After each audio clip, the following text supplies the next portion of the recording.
Hello and welcome to Breakfast Central. It's midweek edition. It's Wednesday and it's the 15th day. And are we happy to be back on the air?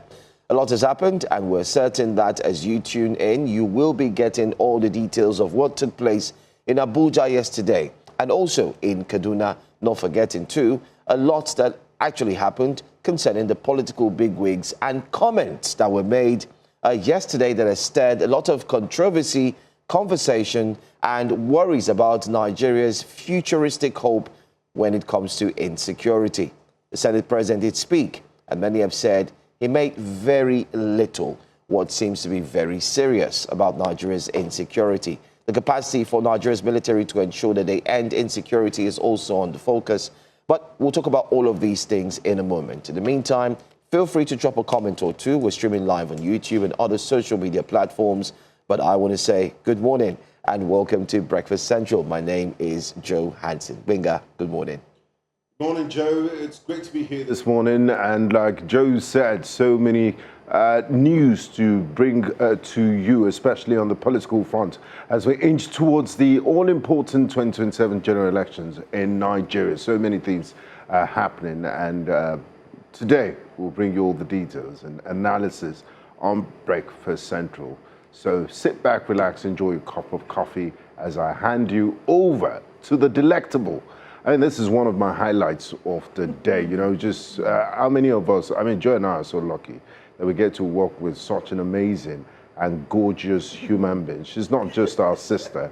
She's a fantastic colleague. She's radiant and she brings the spark into your life in the morning. Every day, okay, is enough. Wow. Because my wife will be wondering I wasn't sure that you were married. Do I get all of these compliments? Distinguished guests, ladies and gentlemen, mommies and daddies, papas and mamas, I present to you the delectable Olive Emodi. I love the look you're going for this morning. Yes. It's au natural. Au natural, no artificial. Today is carry your natural hair to work. Eau de natural. No? Eau de natural. We need to embrace our hair and our heritage. African woman. Yes. Our heritage. I'm feeling the aura. And steez. Yes. Thank you so much for the washing. Gentlemen, ladies, our virtual guests, our audience, wherever you're watching us. Okay, it's now getting into your head. Can you be humble? Why do you higher shoulder? It's not me or it's the style. Somebody cannot even give you little compliments. It will get to the head. Exactly. Are you about to fly? Wow. Are you an eagle square? Well, I may not be an eagle square, but I can be a rainbow. Oh, nice. I see what you did there. Okay. Welcome to Breakfast Central. If you could not be a part of the ADC Congress in Abuja, well, not to worry. We have you all covered. We're bringing you up to speed on all the drama that went on behind the scenes yesterday. But it is safe to say that the ADC has held their National Congress. What happens after the court's verdict on the 22nd of April is what we are waiting to see. As if you will recall, the status quo antebellum was a big point of conversation in the past few weeks. INEC, we're not sure about INEC's position regarding this Congress yet. But like I did say, the 22nd of September will be a really huge part. Thank you once again. You're welcome to the show. I am Olive Emodi. Okay, we will get into the conversations proper. I want to give a special shout out to our virtual audience, especially those on YouTube. Do you know I'm the only one that hasn't rang this bell? Actually, you've never rang this bell on air. It's very fast. What's the honor? So we'll leave this bell. I'm left-handed. As you're ringing it, our conscience is hitting Bell us. of conscience. Bell of conscience. Status quo antebellum. That was good. That's a good one. Yeah. I think that, okay. We can bell of conscience, status quo antebellum. So antebellum. Okay, antebellum. Antebellum. Okay. Imagine. Just imagine what the situation has turned people into. Let's get into the conversation proper. There were reports of alleged pressure mounted on the event center. That is the Rainbow Event Center. Now, recall that the ADC had said that they had tried to get a couple of public events, public spaces, the International Conference Center, as well as Eagle Square. They alleged that there was some foul play behind the scenes that refused or could stop them from being able to access these halls. But despite the the disruptions, the ADC National Chairman David Mark described the convention as a critical stand for Nigeria's democracy, calling for unity among opposition forces, even as the developments surrounding the event continue to underscore the tensions and high stakes shaping the political landscape ahead of future elections. So first of all, I think it's safe to say congratulations to the ADC. Let's bring you clips from the convention, and then we'll come back to share our thoughts. Yesterday, we got an information that the owners of these facilities are under serious threat and pressure to chicken out. So, can you tell our audience the situation now? Yeah, I have that detailed information as a member of the planning committee and the chairman of the protocol committee. And not only we were even asked to leave yesterday, and they wanted to shut the gates, but we insisted and said we are not going to leave because we have a contract duly signed with this place, and we paid fully. We have receipt of payment, we have a duly signed contract, and the most important thing is that at the end of the day, we are here, and we'll hold our convention here. Okay, there is this potent fear that when this could be just a kind of to down the tension by allowing these things activities to pick up, that maybe we were not allowed. We would have held it. Nobody will stop us after a contract, a proper contract with the owners of this place, and after payment and receipt issued, no battalion would have moved us away from here today. So it is we have discharged the responsibility required of us, and at this point, it is the duty of INEC to equally discharge its own constitutionally and lawfully assigned responsibility by attending and monitoring this convention. It's a duty. INEC, having failed to meet its lawful duty, is hereby declared a criminal and illegal organization.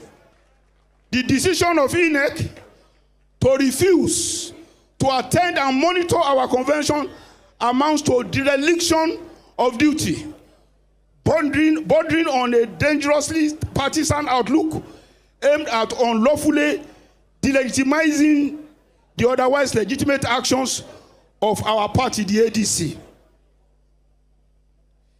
The only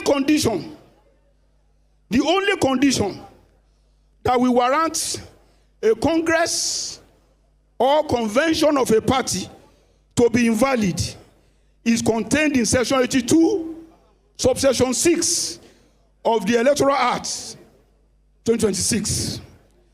And I'm quoting, I want to quote. That section states, failure of a party to notify the commission as stated in Section 1 and 2 shall render the primaries, convention, congress, and conferences invalid, end of quote. Ladies and gentlemen, from today henceforth now, once you are tweeting anything about ADC, you push hashtag OTP. Everybody say OTP. OTP. OTP. OTP. So from now henceforth, anything you are tweeting about ADC, you put OTP. That is to say, one-time president. In Hausa, it is called Pale. Pale. In Yoruba, it is Eko Soso. Have you not so? In Igbo, Abaribe.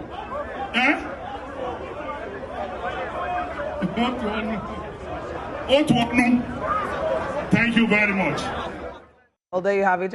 I particularly like, his fans. The drip. The swag is very Gen Z like. Yeah, very Gen Z. I love the aesthetics of it, but it doesn't fit the occasion. Well, yeah. Sometimes you don't have to go with the flow. You feed the flow, and let others go with you.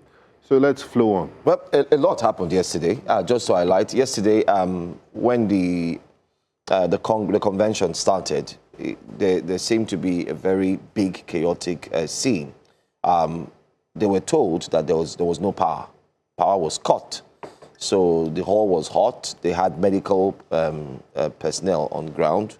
There were pictures and images, that we had. Hopefully the producers can find it, where medical personnel were there checking and trying to help people to breathe properly. The hall was hot, but they said they had alternative plans. So they had to go rent generators to power the place. That did not also work. They had to go buy fans. So there are images as well where they had to go purchase fans. So this was a convention that was held against all odds. Against all odds. Everybody was sweating. And powers and principalities. I mean, there are images and all that. There you have the fans. They had to quickly go and purchase fans. I want fans. Also, I want fans. They had to rent. They had to rent generator, to ensure they powered the whole place. During all of that, the entire convention also saw the suspension of Nafiu Bala and Abejide and 8 others from the party. They said they are suspended. The same Nafiu Bala who has gone to court, to claim his chairmanship position. So while they had suspended him, the funny thing about the entire situation, Abejide, who happens to work with Nafiu Bala in ensuring that they take up the chairmanship role of the ADC, they were at the NRS opening, Nigeria Revenue Service building, where the president spoke and Senator Akpabio spoke. They were there. They were seated there at the front row. Yeah, and I guess because they don't recognize this leadership. No, it's different. But that's aligning with that's a different part. That's with the party, the ruling party, and you're meant to be opposition. So the thing is, whether I like it or not, Benga, we're not partisan. Hey, Joe, you really monitored this convention. I followed it step by step. There's a lot. It's a whole breakdown. But the incidents actually led to one thing. My question was, truly, do they deserve to be suspended? The answer is yes, because look at where they are already. Caught red-handed. In the enemy's camp. Very Judas Iscariot-like behavior.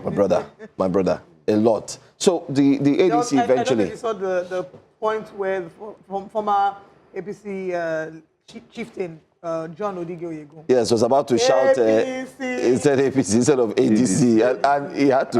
You need to understand. He had to hold his mic in there. I said, I need something strong to purge it out of myself. Yeah. On the one hand, I wanted to laugh and be like, that's what happens when they are moving from one political party to another. But guys, what do you make of?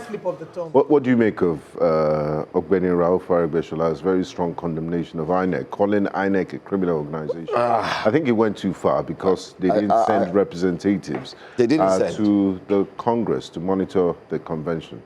Well, because INEC didn't send representatives. Yes, he said. But the reason, I don't know that anybody expected INEC to send representatives. But their constitution says that they should monitor.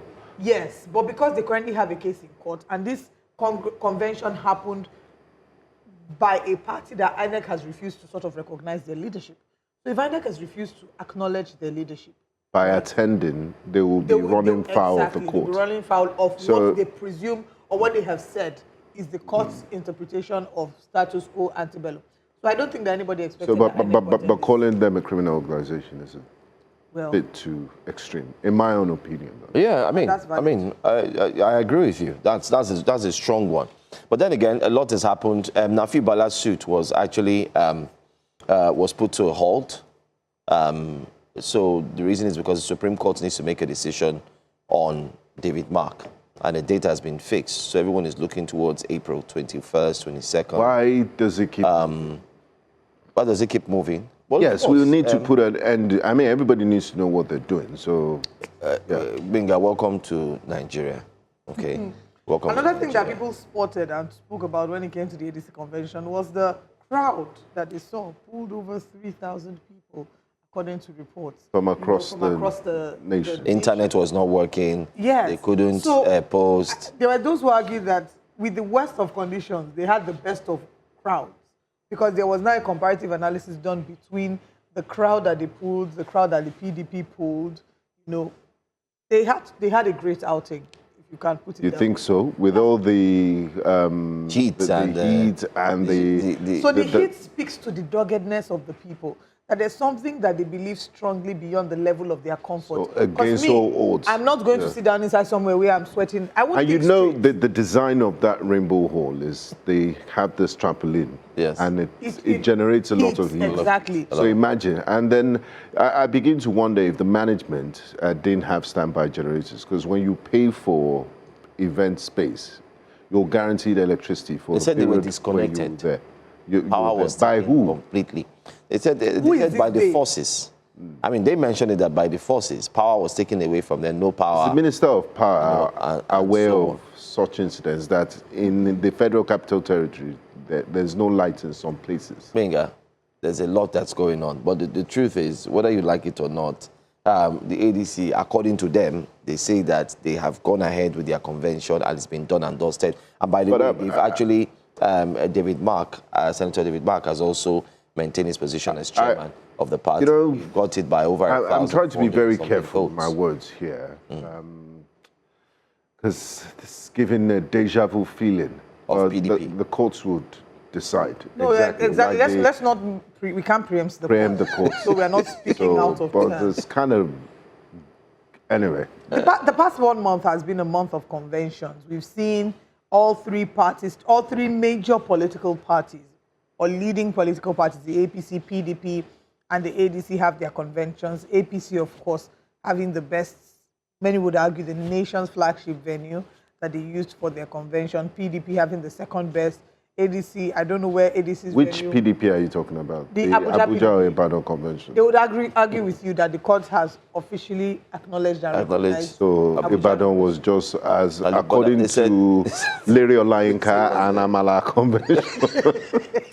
May God forgive some of our politicians. Okay, you know Just what some will of them. happen? Let's take comments Is it on a- YouTube, Amala, you and say then it's we a will take jamboree. comments on X. On YouTube, Mr. Johnson says it is so wrong for INEC not to have attended the ADC Congress.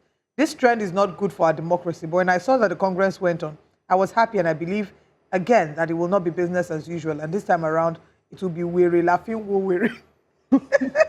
In case you don't understand what that means, it's like it's madness that we used to look at mad person. Is that correct? Yes. Weary, laughing, weary. So you meet them aura for aura. Weary for weary. Prince Ajibade says, we need stronger and more independent institutions in the country. How can the president be the head of INEC and the judiciary, and you expect them to work against him? Our constitution are rubbish. But president is not the head of INEC. The head of INEC is Professor Joash Amokpito, right? And as others have argued, the institutional guardrails, Mr. Joash Amokpito is not just going to wake up and declare Joe Hansen president of Nigeria because he's head of INEC. It doesn't work that way. So let's trust the process. Let us trust that indeed. Michael Obieku says, seeing Lekki Abejide at the launch of the NRS building yesterday, I couldn't help but laugh. You claim to belong to the opposition, yet you are working for the ruling party. Excuse Shame on me, him and his I'm wife. going to play devil's advocate here. Let me ring that bell, please. Benga, your own is a lot now. It deserves that kind of high intensity. You know why I said you should see, listen. That's what they call Ogbafia ringing, high intensity. As people who have followed the news for years, what we've seen here is a clear case of impunity wearing suit and tie. Guys, I disagree with you, but I'll let you learn. I'll explain why I say so. I'll let you Impunity learn. wearing suit and tie. And let me explain. If you are working for a particular person, in this case, allegedly, or party, there's a way you do it. I'll give an example of the FCT minister. The FCT minister will tell you openly that he's going to support the president. President Tinubu. But he doesn't need to leave his party. And he mentioned that when the president appointed him, he took the letter of appointment and showed to his party and said, they've appointed me.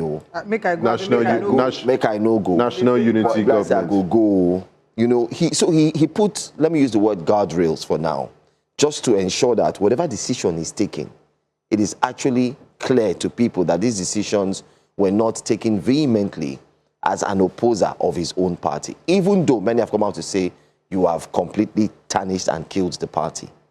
But in this case, you have somebody who has come out a fortnight ago to say, yes, we are the chairman of this party from deputy, and we are taking over as our party with scripts being written, and all of a sudden you now have DSS, you now have mobile police, you have cars, jeeps that many say you never had. Living La Vida. Now, the thing is, you now argue. An event was held yesterday. The best you could have done was remain in silence, sit back, and maybe put out a write-up or a press release. But guess what you did?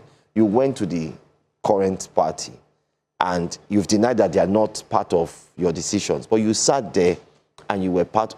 So, how do you just... So this is where I disagree with you. Okay, go on. Mr. Nafiu Bala Gombe is a bona fide citizen of the Federal Republic of Nigeria. The rights in the Constitution apply to him. He has freedom of association, freedom of movement. And the NRS is the Nigerian Revenue Service, not the APC Revenue Service. The commissioning of the NRS building belongs to all Nigerians, regardless of political party or affiliation. So the fact that he was there, representing, he was there in his capacity as a private citizen, and that building is going to serve all of us. So I don't think if he attended an APC caucus meeting or an APC internal meeting, then yeah, I would raise flags. But for what he did yesterday, you might justify that morally you shouldn't be seen hobnobbing with the ruling party. But I mean, the building is, that's why building is neutral. That's why it has been suspended. It's a federal government event. That's why he has been suspended. I don't think it was suspended because he attended that. No. It's suspended for consistent anti-party activity and divisive You know what this behavior. reminded me of? Remember those times when with certain organizations, if they found you hobnobbing with another one, you are gone. You cannot say that one out loud. I want to quickly take a few comments on YouTube so we can quickly head to X. Prince Ajibade says, we need stronger... Okay, I've read his comment. Mokunye Chukwemeka says, those ADC guys found in the gathering of the APC shows that they're being used. What else can we say? Michael Obieku says, indeed, INEC's refusal to attend the conversation speaks volume. It is now a known fact that it is a partisan-dependent and not independent body determined to truncate democracy in Nigeria. Still looking at comments, Michael Zeus says, in all honesty, Tinubu, the acclaimed master strategist, is playing with fire in his bid to stop other parties. If he truncates democracy, he'll be worse off. A word is enough for the wise. Annie Chinedu Brown, who was going at Benga's jugular last week, says, Benga was my man Friday, day before yesterday. I'm beginning to see a man who calls spade spade, irrespective of whose ox is God. He took a swipe on Dabiri, and yesterday again he humbled me. On behalf of Annie Chinedu Brown, take this handshake. Why is he monitoring my movement like this? And then Alexander says, I was even confused when he mentioned APC at the convention. Prince Ajibade, thank you very much for saying I don't have to say it out loud. Bayo Onanuga is defending court and INEC. Olusegun Dada is defending INEC chairman. Now, Senate President is defending INEC chairman. We're coming there. This is what you have when you... We're coming there. We're coming there. Sorry, I can't read that last part. And thank you very much, Aden Rita Sampson, who says, Olive, we're laughing what we're means madness used to cure madness. Well done, Okay. Central. Keep the comments coming. Let's go ahead with... X. Okay, let's quickly run to X and take a few conversations on X. I just hope this works out and heeds fruition, because the aim for a one-party state seriously needs to be broken. The citizens of our great country, Nigeria, must pass the message to the ruling class that without the people, you are nothing. Power is no one's birthright, polished Paul says. LOL, Tinubu really took his time and wasted funds on the City Boys movement because they're not bringing or giving what they're supposed to give at this point. Nobody really sent their papa. Also glad that ADC is beginning to move like a proper opposition. This is not crowd. This crowd is not up to waiting. We go fear for waiting, make real politics start. You go hear them from APC. Or Ogbon says. If I were Atiku, I will pay people to be chanting my name. No be only Obi and Kwankwa, so them with the chant. Kenny says, if not like pack crowd, APC has structure more than ADC. Nigeria's system of politics is not by crowd. We said did the same thing with Labour Party. It didn't work. Somto says. And that's all. Talking of the Labour Party put out a press release. They would also be having their Congress. They finalized the date. That's great. They put it out there that they'll be having their Congress. The dates have been shared. They also mentioned that some of the Labour Party members, bona fide members, have put their support, their full support, on Julius Abure. And I'm wondering, is it the same Julius Abure that the court has said that? You know, so there's a lot really going on. Anyway, at their Congress, they will decide who they want. Yes, they said, you know, they had shifted the date initially. Have they chosen a venue? Yes. So we'll put up that details in a bit. I'm trying to ensure that I can get the information clearly. They do have their press release. They put out a press release yesterday.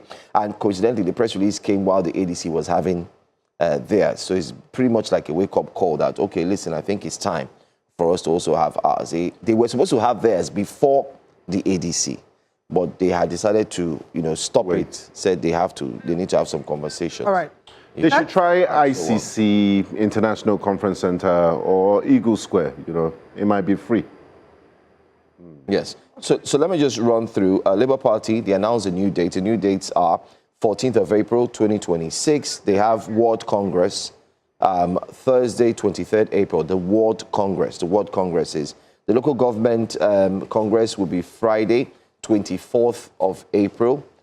State Congress, Saturday, 25th of April. National Convention is Tuesday, 28th of April. And they've asked people to go and register and so on. What do you guys make of the Labour Party now? Do you think people will really go? My concern is if you want to test the strength of the Labour Party and to see how popular they are, let's wait for maybe 24 hours to their Congress. If there's any shenanigans with regards to a venue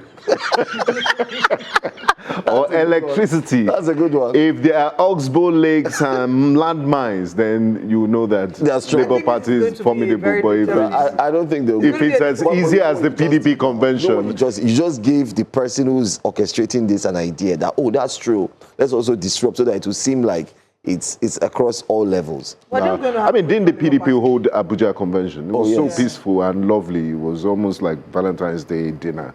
So there were no shenanigans there. So it's not true that the ruling party is trying to. I agree with you. I mean, the things that happened, at Rainbow Event Center yesterday is an act of nature. Generator will spoil at any time now. I know what you want. A lot anytime. Moving on. Light can go anytime. Anytime. But let's talk about this next story. And I think that this story is very, very important because it's, of course, set social media ablaze. In a remark that is already stirring debate, Senate President Godswill Akpabio has reportedly linked Nigeria's rising insecurity to the build-up to elections, alleging that political actors are behind the surge and the violence. Speaking in Abuja at the commissioning of the Nigerian Revenue Service headquarters by President Bola Tinubu, Akpabio expressed confidence that the situation would ease shortly after the polls, stating that insecurity will subside within weeks of the election. He also took a swipe at the opposition, particularly Peter Obi, accusing them of disarray while urging Nigerians to remain patient with the current administration. The event, attended by top government officials and governors, also marked the unveiling of the new 16-story Revenue Service complex, a major infrastructure milestone following the transition from FIRS to the Nigerian Revenue Service. Let's take a look. You are seeing insecurity today. It's even increasing because the election is coming. As soon as the election is over, watch out. The first 2 weeks, you will not hear any single bomb blast. Because people are sponsoring it to distract you. They don't know what else to do. They say this man is too good in many areas.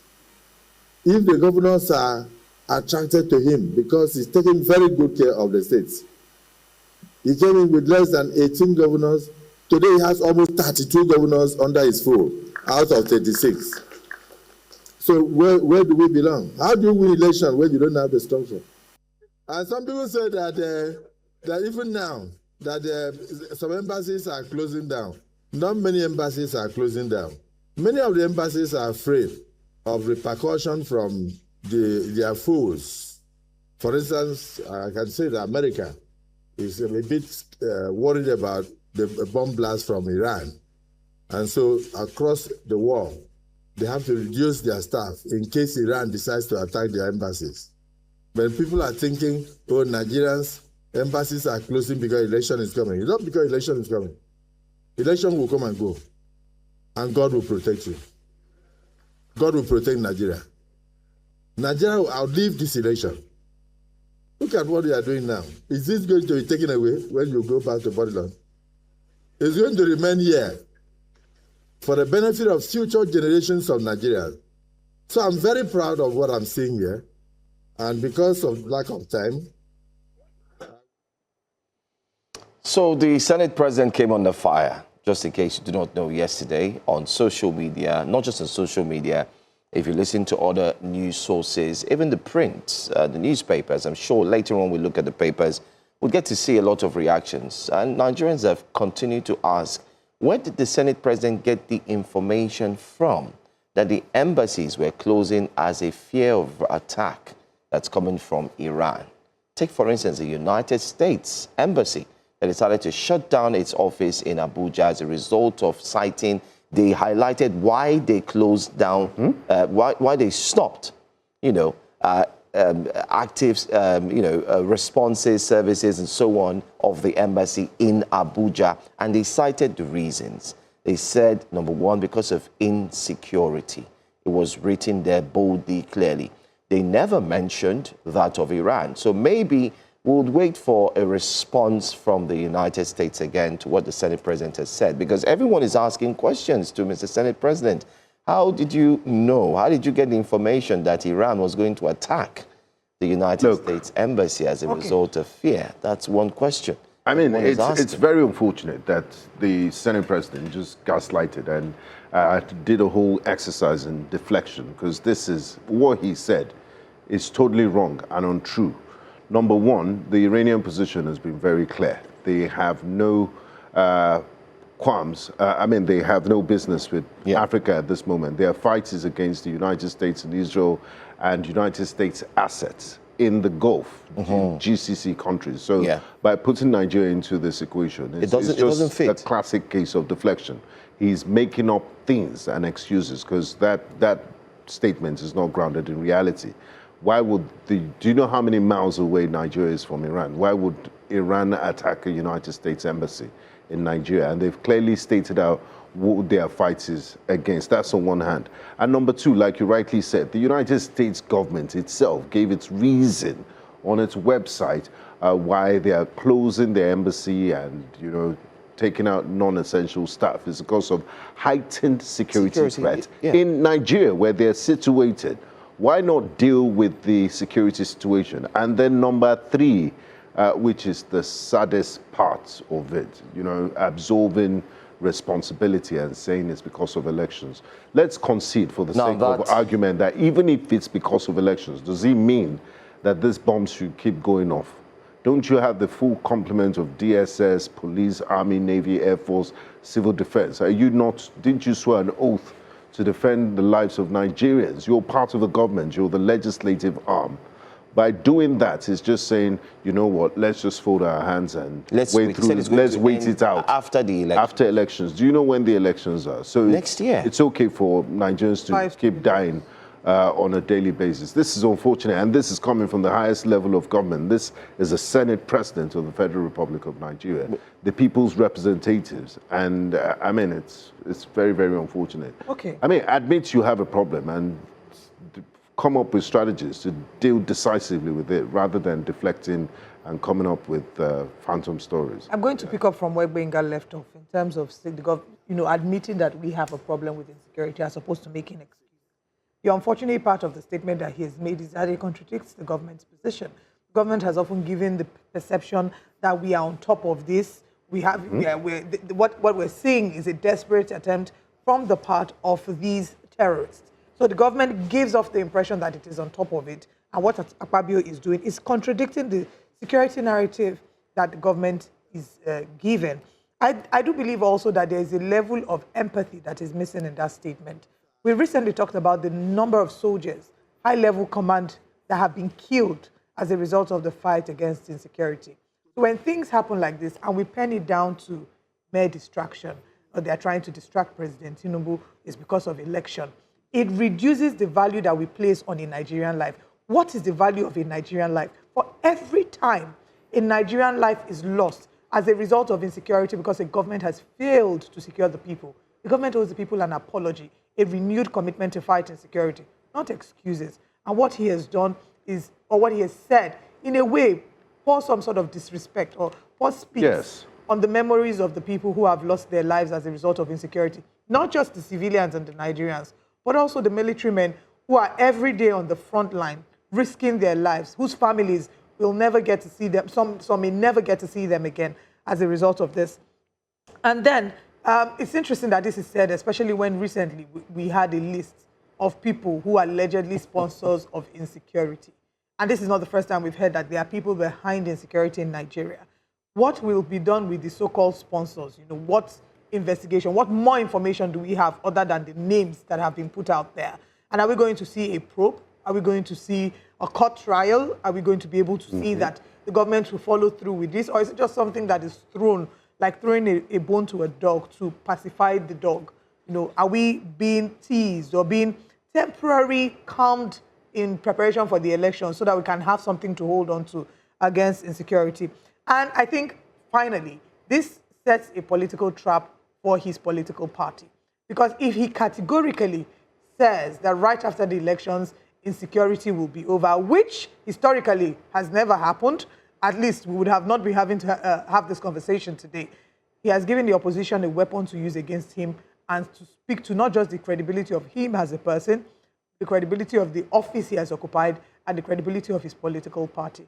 In all, sense, I don't think that, that's a statement that we approve. I mean, you've said it all. Yesterday when I watched that statement made by the Senate President, I felt some form of goosebumps run down my body because I remember that a few days ago, we're here feeling sad for a general, Lieutenant Colonel, who was killed.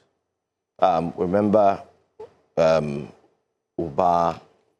the other commanding officers. Mohammed, commanding officers. Even one that just happened just 2 days ago. Yeah, the brigadier. You know, I want to use this medium to please beg those in power. Please, at least, if not for anything, go for communication classes. Please, please. I mean, they're speaking from the heart. There's nothing. They're being brutally honest. Out of the abundance of the heart, the mouth speaketh. And that's pretty much what we've seen here. What we've seen, and let's make it clear, it shows that, Oliver has highlighted it, you've also highlighted it, that it shows the disparity, even within the party, that, listen, are we going to take it serious or not? The vice president, during the campaigning period, said he is going to take charge to ensure that insecurity ends, and we've not seen any. The strategies, they've deployed different strategies that are not working. I mean, what I expected in that speech could have been one that was enwrapped with sympathy, empathy, feeling, assurance. Like, for instance, you've said it all. Insecurity, we understand it's tough. We agree. Data shows that pre-election, it triples. But while we notice that this happens, we want to tell you that we're doing all we can. We also want to use this medium to share our sympathy with the families of the slain. That's the opportunity to show that you are not to... oppositions are taking opportunity of it. Why is everything just politicized? To reinforce hopelessness and failure. Why is everything politicized? And just also, please, we need to appeal again to the sentiment of politicians, our leaders, and Nigerians at large. When something happens, can we not reduce every tragedy that happens to Nigeria to politics? To say it is the opposition that sponsored these attacks, or this narrative of killings. We saw, even with the entertainers, Cubana chief priest put up a post the other time and said that it's because they're that was distasteful. People have been killed. Stupid. You're saying that it's because they're trying to. They killed somebody, and you are saying that's stupid. They're trying to make President Tinubu look bad. With all due respect, Nigerians are losing their lives in this whole situation, and we can't be making it about political drama. It's really unfortunate, and I think the security architecture too. Because when the president made a lot of noise about redrawing VIPs, I think those policemen are back. No, they never left. With the VIPs. And then, I don't know, maybe Lagos has excess policemen. Because I look at the level of insecurity in the country and I see gun-trotting policemen, about 10 in numbers, at every point of the day. What they're doing is to check which commercial bus or private vehicle's tire touched a BRT line. Exactly.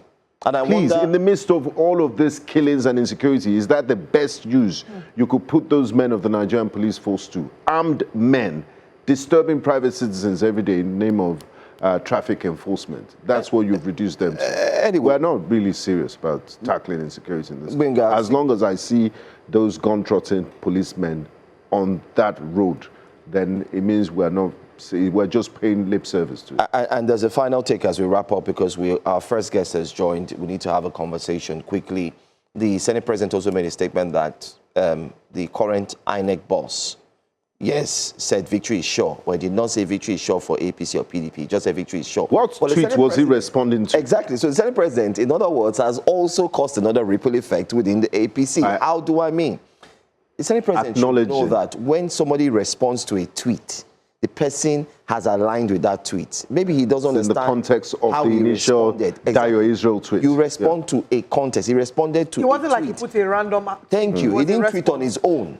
He's not social media. I don't think so. Maybe he has further... But what he also did is to admit that account belongs to... I think my final thought, I think that clarifies what we've Senate said. President, if the Senate President clearly says that this is sponsored by opposition, that tells us that they know the people, and we want to appeal to them to enforce, to wield legislative instrument to ensure that in his capacity as Senate President, that the entire chamber ensures that they follow up with the sponsors of violence and terrorism and ensure that strong punitive measures will be brought against them and recognize and prioritize the life of Nigerians. Anyway, we'll take comments on YouTube much later. Let's quickly share with you what our top stories this morning are. This morning on Breakfast Central, ADC concludes National Convention, amend party's constitution. And Senator David Mark has emerged as the chairman again. INEC's absence sparks fresh concerns at ADC convention. Don't forget, too, that the court grants El Rufai bail with stringent conditions. One of it is he shouldn't speak to the media. Nigeria's insecurity crisis, over 1,000 citizens abducted since January. Take note of that. We'll break that down in bits and pieces shortly, and in the front pages of the newspapers where you can have your say. Stay with us.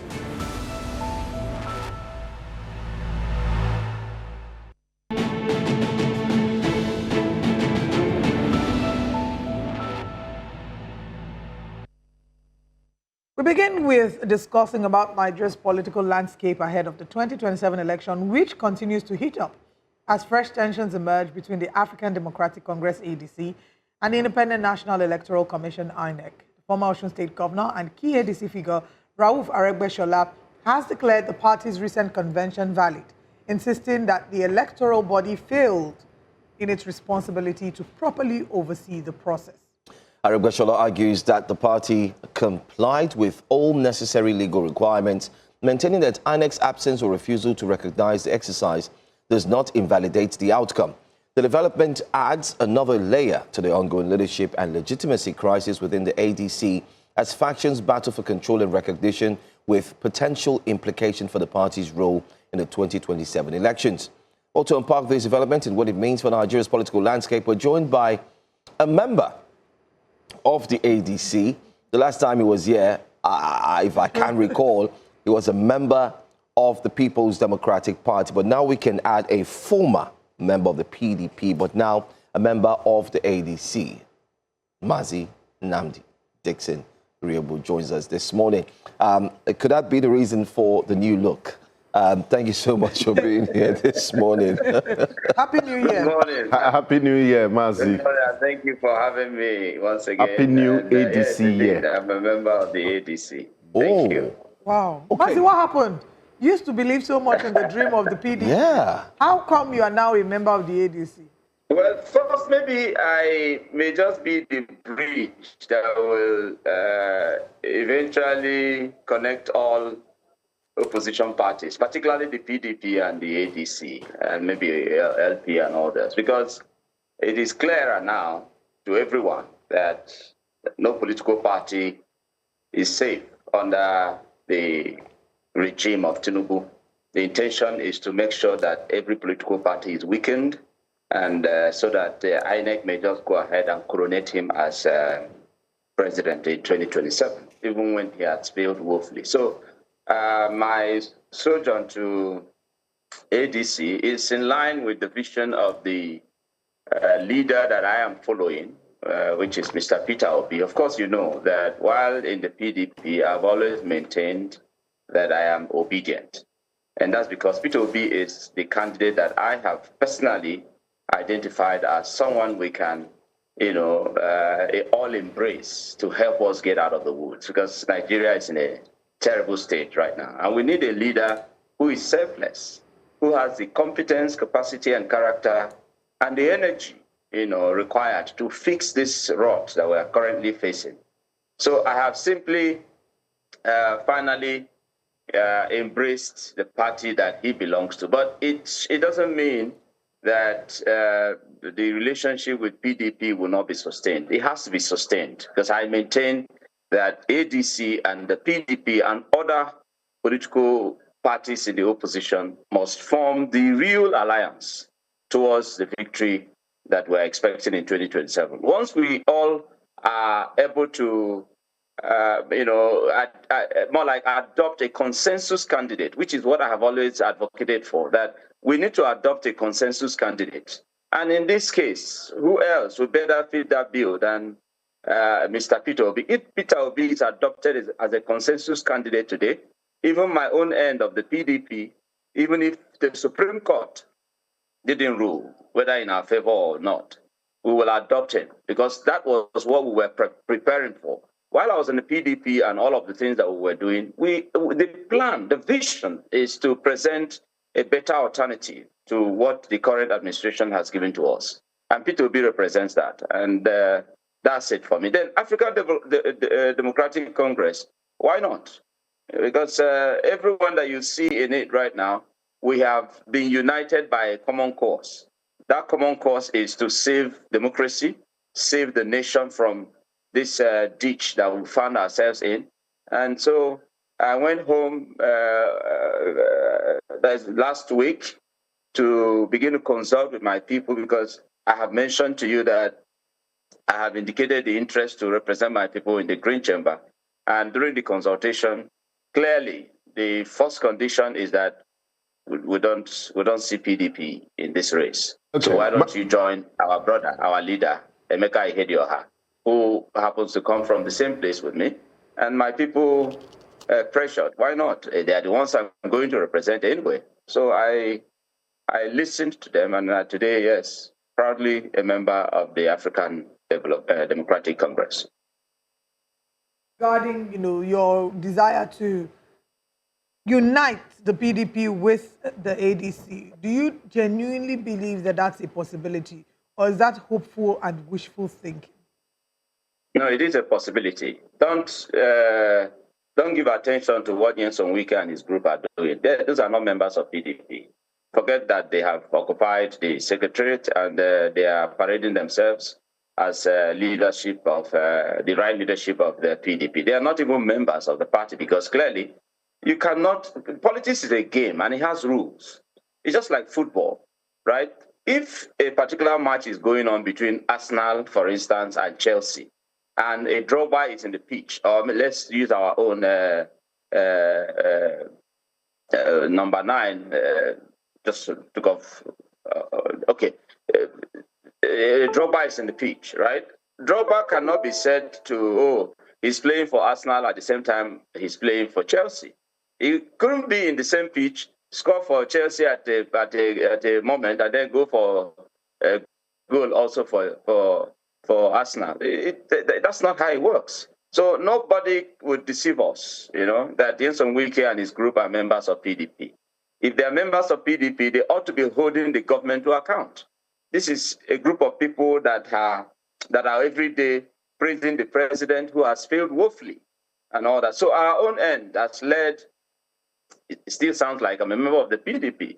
The group has led, the party has led by KT Turaki SAN. That's the authentic PDP. And clearly you saw the solidarity visit that they also paid to the ADC to remind them that we're all in danger and there's a need for us to unite. Because when the PDP was going through its crisis, the other political parties, including the ADC, most of them members of the party, were more like telling PDP it was dead and all of that.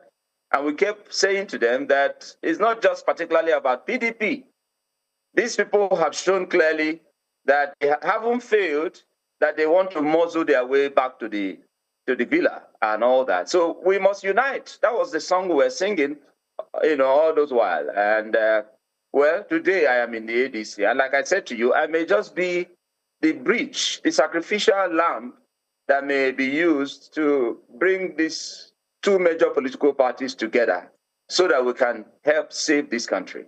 If we must win 2027 election, the ADC and the PDP must be in tandem, with the vision that the candidate to be adopted should be a viable candidate. And in this case, Mr. Peter Obi, that is the most viable candidate we can present. And should we have them together with, him together with Kwankwaso, then the victory is even going to be louder, for 2027. So we will unite, and it's not a wishful dream. It's something that the talk is on, the conversation is on, and the body language is clear. Okay, so we hear you that it is not wishful thinking, or like if I may add, it is not hope, because hope is not a strategy. It's not wishful thinking. Oh, okay. Now, Mazi, you've found yourself in a very interesting position. Just a few months ago, you were actively part of a convention in Ibadan,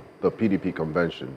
And we know what happens. The court said they didn't recognize that convention. And yesterday also, you were also part of another convention in Abuja, this time with the African Democratic Congress, ADC. What's your assessment of Rauf Aregbesol's claim that the convention remains valid despite INEC not sending any representatives to monitor the proceedings of the convention? Are you not afraid that this might bring a deja vu feeling that would make the exercise that happened at the Rainbow Event Center yesterday an exercise in futility, just like the Ibadan convention, or is the situation different this time around? Well, the situation is a bit different because the bull is not particularly in this shop, that is the ADC. In the PDP own, the bull was right inside the shop there, and the valuables that we were trying to save, this bull was everywhere scattering it. That is the FCT minister. Of course, you also saw that he's directly also involved in attempting to scuttle that convention that held yesterday. Yes, indeed, I was there. And listening to the former governor of Osun State and the national secretary of the ADC, Rauf Aregbesola, right? I thought that was awesome. Listening to him with the energy and the articulation and all that, I felt really good that this is a national secretary. This is what it should be. This is about, offering something different. And we saw it clearly that yesterday, that ADC is offering a clear direction far away from the ruins that APC has, brought upon us as a country. So is it going to be an exercise in futility? No. Because clearly the Electoral Act, the 2026 Electoral Act as amended, is clear.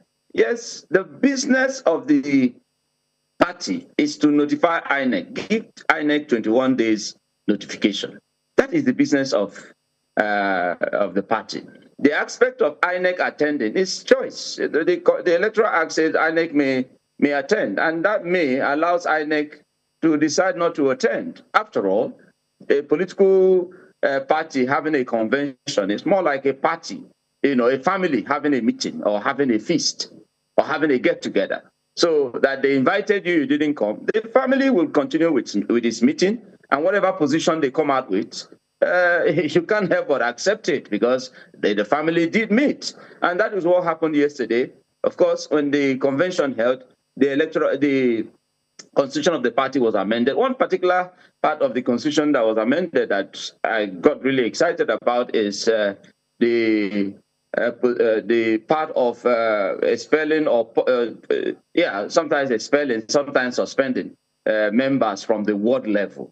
You could see a ward chairman who possibly cannot possibly take charge of things, now said to be expelling a vice president or a president or a governor and all of that, because maybe opponent, was able to infiltrate them and influence them to change the position of this membership as at the world level. So that part is very important, that the suspension or expulsion of any member can only come from the national scene. I appreciate that very, very amendment. So the convention will definitely, including that of the PDP, I'm very optimistic that what held in Ibadan was not an illegal convention. Rather, the one that is illegal that INEC has embraced is the one that held in Abuja, because the Electoral Act, the appeal court that ruled, did not recognize the group that formed the caretaker committee that conducted that convention that Nyesom Wike and his group held in Abuja. But what did INEC do? Haven't shown that it's an appendage, because it's clearer now that INEC is an appendage of the ruling of the APC. INEC has clearly shown its hand that is going to be a biased umpire. And in this case, that illegal convention held, and INEC recognized them the next day in less than 24 hours and uploaded their names in the portal of INEC. So it's unfortunate that the system is doing everything possible to heat up the environment. That is, the government is doing everything possible to heat up the environment while we go towards the 2023 election, because they know they have lost it. Tinubu is going to go in 2027. All of this that he's doing is more like a waste of time, because we are resolute. We have resolved that we cannot continue with this state of things as we are faced with in the country. Okay, Mazi, while you're speaking, I mean, some will not agree with you that the president will need to go come 2027. Some have asked that his time should be extended. I mean, if every other president did 8 years, I mean, he should be allowed to do. I mean, the people would decide. No, but let the people decide. We will not allow him continue. In this direction of destroying Nigeria. That is you. But let the people decide. No, That's what we always say as journalists. It's an open field. You saw that. Mazi, please just hold on. Just hold on. Sorry to put you on hold. We do have another member of the ADC joining us all the way from Abuja. He was at the convention. We'd like to get a feel of what the convention looked like, even though we had our reporters on ground and they were reporting in. April 22nd is a very big date. Decisions will be made concerning the party. But let me bring in Ife Salako, who joins us live from our Abuja studios. Thank you so much for being here, even though you're present in Abuja. Can you give us an overview of what went down yesterday at the ADC convention, and let us know what the steps are going forward, especially as we count down to 2027? Everyone, it's a great day for Nigeria and for the democracy that we have in this country. We are glad that the convention was able to hold and, successfully concluded yesterday, as it were. And we know that this did not come without some interference by the ruling party, who is scared already, who is jilting of their exit from Aso Rock come 2027. And because of these fears, they tried, the night before to, to kind of obstruct and the process and the arrangement of the convention. They literally threatened the owner, of the venue that we eventually got. I mean, since time immemorial, everybody knows that in Nigeria, the Eagle Square has always been the place where everybody, every political parties go for their convention. But the ADC was denied access to the Eagle Square. And I can tell you that from the chairman of the planning committee, former Governor Laila Moke, we went to about 17 different places where we were turned down. And, not because these people do not want us to have the convention, but because they were threatened and they were scared by the ruling party. And fortunately, we were able to get Rainbow event Mackay. And whilst we were planning, everything was going on smoothly. At about 11 p.m., the night before the event, the owner of the event center was, threatened, and was asked to, tell us to leave. And we said, no, we are not going anywhere. We are not going to run from this group of criminals who want to just hold on to this country and ruin it and run it, completely to the ground. We said we would not be intimidated. The ADC is too grounded, in the political affairs of this country to be scared by, some miscreants, and we stood our ground. Yesterday was glorious. It was fantastic. Everybody was there, all the leaders of the party were there, and we had a fantastic convention. And of course, INEC, as it were, has no choice now than to accept who the leadership of the party is. At least you will not, decide who the leaders of a party, of a political party will be. It is the party members that would come together and decide who their leaders would be, as provided in the Constitution. And we have done that yesterday. And we expect INEC to do the right thing and, of course, accept the new leadership of the party, which came out of that convention yesterday. And this leadership is led by none other than our able chairman of the party right now, that emerged yesterday, from the convention, who is none other than Senator David Mark. So we are going to send the list to them, and they don't have choice than to accept the leadership of the party right now, born out of that convention yesterday. So largely, it was a successful day for us at the ADC. Okay, you say that it was successful. You're urging INEC to do the right thing. I know the ADC has a court case coming in a few days. How do you think this might impact what has happened, the convention that has taken place in Abuja? Well, so, I mean, the convention supersedes whatever is happening at the courts. And I'll put it this way. The case in the court is not against the party. It is an individual, an aggrieved individual of the party, who has taken the leadership of the party to the court.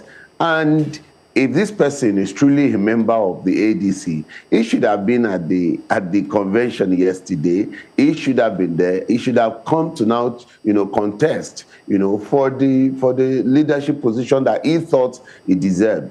And now that the party has come together to say, okay, we are appointing our leadership right now. The case in court is almost inconsequential, especially because it is an individual issue, and that those individuals, even if we're going to look at the local standing as stated, their existence, as the leadership of the party was eventually terminated yesterday. And so whatever happens after yesterday is a new leaf in the party. The party is going towards a new direction. And that means that if you are taking a case to the court, and you are saying that, oh, I was supposed to be the chairman, even if you were the chairman, your term has expired as at yesterday, and there is a new leadership of the party. And we believe that if the ruling party, if they don't want democracy, these are democracy, to turn to something else, if they don't want to turn Nigeria, into a nation that would, run into maybe war or whatever it is, they just should stop, being anti-democratic, because what is happening now is a clear case of a ruling party who wants to remain in power by all means, and they are doing everything to truncate our democracy. They are doing everything to make it look like we don't even know what this democracy is. We're doing everything to prove that they shouldn't have been given a chance that they were given by the ruling party, of yesterday. And we're talking of PDP. If PDP had, truncated every effort of the APC to come together, if they had gone to use the court to illegally fight the party, if they are going to influence the electoral body, today we will not be here. Look at the former Vice President Atiku Abubakar. When he was the Vice President, he had issues with the sitting president. And he went to court at different times. And he got a judgment in his favor against the president at the time. That is the beauty of democracy. But we're in a dispensation where everything, the president is almost like, a Lord Macha or whatever it's called, someone that cannot be questioned, someone that everybody is scared of, someone that, the level of eye service, I've never seen this kind of disgrace before, in the hands of politicians and the judiciary. So we need to save our democracy. We need to do everything we can to protect this democracy. Else, we're going to run this country aground. Okay. Let me quickly bring in Mazi as well as we look forward. We have an ad break in a few minutes, but Mazi, we'd like you to be brief with the comments so that we can quickly get more from this conversation. The APC has highlighted the convention that was held yesterday as one that lacked any merit in terms of looking at the fact that there is a court injunction against the party. And just yesterday afternoon, it was reported that there was actually a court injunction that stopped the party from having that convention. And then again, this court injunction we hear was actually filed by a member of the party who recently just surfaced, even though many have said there were criminal records against him because he was at one time wanted by the police. And I'm sure you know who I am talking about. With all of these court injunctions, cases here and there, do you think it would be said to be wise to have gone ahead with the convention yesterday, or rather just wait it out? I mean, it's April 22nd before you go on with your convention. After all, Labour Party is having theirs on the 28th of April. It would have been very foolish of the leadership of the ADC not to have held that convention yesterday. It would have demoralized their members. It would have shown clearly that the party is actually weak. So the fact that that convention did hold yesterday clearly has emboldened members. And indeed, you will see that there will be exodus movement into the ADC because the traction is on the side of ADC at this moment. Now, that anybody, goes to court to attempt to stop a political party that has already been given both constitutional powers to determine who their leaders are going to be, it will be very, very naive of the party to listen to such distraction. Supreme Court has ruled on this matter, and you will see, we hope, that the Supreme Court would help uphold democracy in Nigeria by the time it clears all this mess. It has already ruled, it's on record, that the Supreme Court has stated clearly that leadership of a political party and how it goes about determining their leaders is an internal affair of the party. So if through the constitution of the party followed its book to convene a convention and to determine their leaders or their leadership, and somebody wants to stop it, my dear brother, except you don't understand what politics, the state we have found ourselves today, the hand of the outgoing president is in every of this mess that we are facing today politically, because he's afraid. The president has failed woefully, and so the panic mode has been activated. And so anybody, if they found a dog or a cow to go to court to stop a viable political party from convening, they will do it. And so we're not surprised. Look at the person so-called that is said to be the national chairman of ADC, what's his name now? I don't even know his name. The other guy who the APC is using to destabilize the ADC. He couldn't even express himself. Is that the person who will be said to be national chairman of a political party where Alhaji Atiku Abubakar is, where a Peter Obi is, where a Rotimi Amechi is, where these big shots are, David Mark and all of them are, and you say such a person is their chairman? It's sad. It's sad, really. I hope that we understand that should we fail in upholding this democracy, what may befall this nation, we may not be able to face it. We may not. And that is the danger here. I think the judiciary owes this country a duty, and itself also a duty to uphold its already existing judgment at the apex level, that is the Supreme Court ruling. It cannot, I don't see the possibility of the Supreme Court upturning what it has already ruled on. You know, I expect that all of these shenanigans that the Tinubu administration is using medicinal interlopers to use to destabilize political parties will end soon.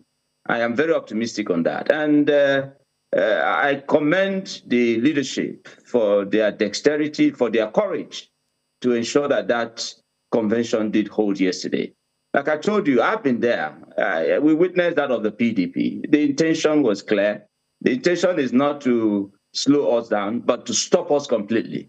They don't want this party to get together. They don't want this party to organize itself and present a credible alternative. That's what's going on.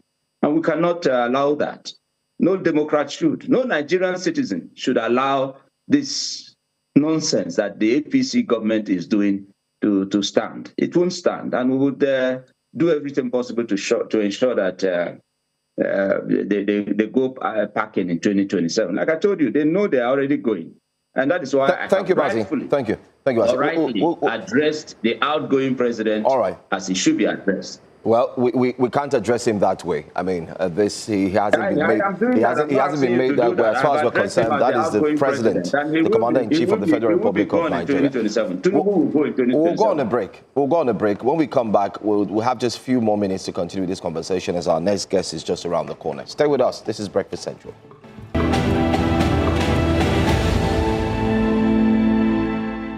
Thank you so much for staying with us here on Breakfast Central. We're looking at the just concluded ADC convention, plus what it means for Nigeria's political landscape come 2027. As you are well aware, News Central is at the forefront to ensure that we bring to you every single detail as countdown to the 2027 election heats up. But our guest definitely is a former PDP member, Mazi Irebu joins us. And of course, in Abuja studios, we also have an ADC member as well, who's joining us to look into what happened yesterday and the implications. Now we're highlighting the court cases right in front of them. Yesterday, the ADC missed Madam Nasir El-Rufai, who wasn't there because of the court cases that he's actually dealing with. In the process, we do hear that he wasn't granted exactly what the lawyers wished for, even though they say bail was granted. There are other implications to the entire situation. But let's focus on the fact that everyone was chanting Obi Kwankwaso, Obi Kwankwaso. This leaves a big space. What happens to other members of the political party? What happens to other members of the same party? And how is selection looking like, especially when it comes to picking a presidential candidate amidst the court issues, which we must also highlight that's staring the face of the ADC. Let me go to you, Mr. Salako. Yes, you did mention the court case earlier, and you mentioned it again. So I just want to touch on that court case, especially the one that was passed yesterday. I don't know how you would expect, even if you want to pay any attention to that case, to that ruling, as it were. The convention had already started. In the middle of a convention, you are in court ruling that the convention should not hold. Does this even make sense to start with? So, I mean, I'm just pointing to the fact that, that ruling is absolutely irrelevant because they know that the convention is already ongoing. You cannot, at the middle of, a convention, rule that the convention should not hold. These are the things that we don't expect in our judiciary. And some of us who are not even lawyers who are just, ordinary citizens, we can look at this thing and begin to imagine, how our courts, how the judiciary, is being manipulated, obviously by the ruling party. But I mean, that as it may, we can see that, the likes of the El-Rufai, I would say that, as it were, Governor El-Rufai is a collateral damage in this whole issue, because it's obvious that if Governor El-Rufai was still in the ADC, in APC rather, all of this would not happen. We all know, right? This is direct, intimidation, the form that this ruling party that they've taken to oppress and to frustrate anything that is not, in tandem with their own shenanigans that they are doing, that they call governance. Anyway, so we know that El-Rufai himself is a strong person. He is ready to, go through the storm, and he's coming out stronger and stronger. So whatever the outcome of the court judgment is yesterday, we know that, at the end of the day, we're trusting and we believe that it will be in his favor. He was granted bail yesterday, but with some other conditions. We're still watching closely to see how that, turns out. But again, we are in ADC. We are the party that will win the election come 2027.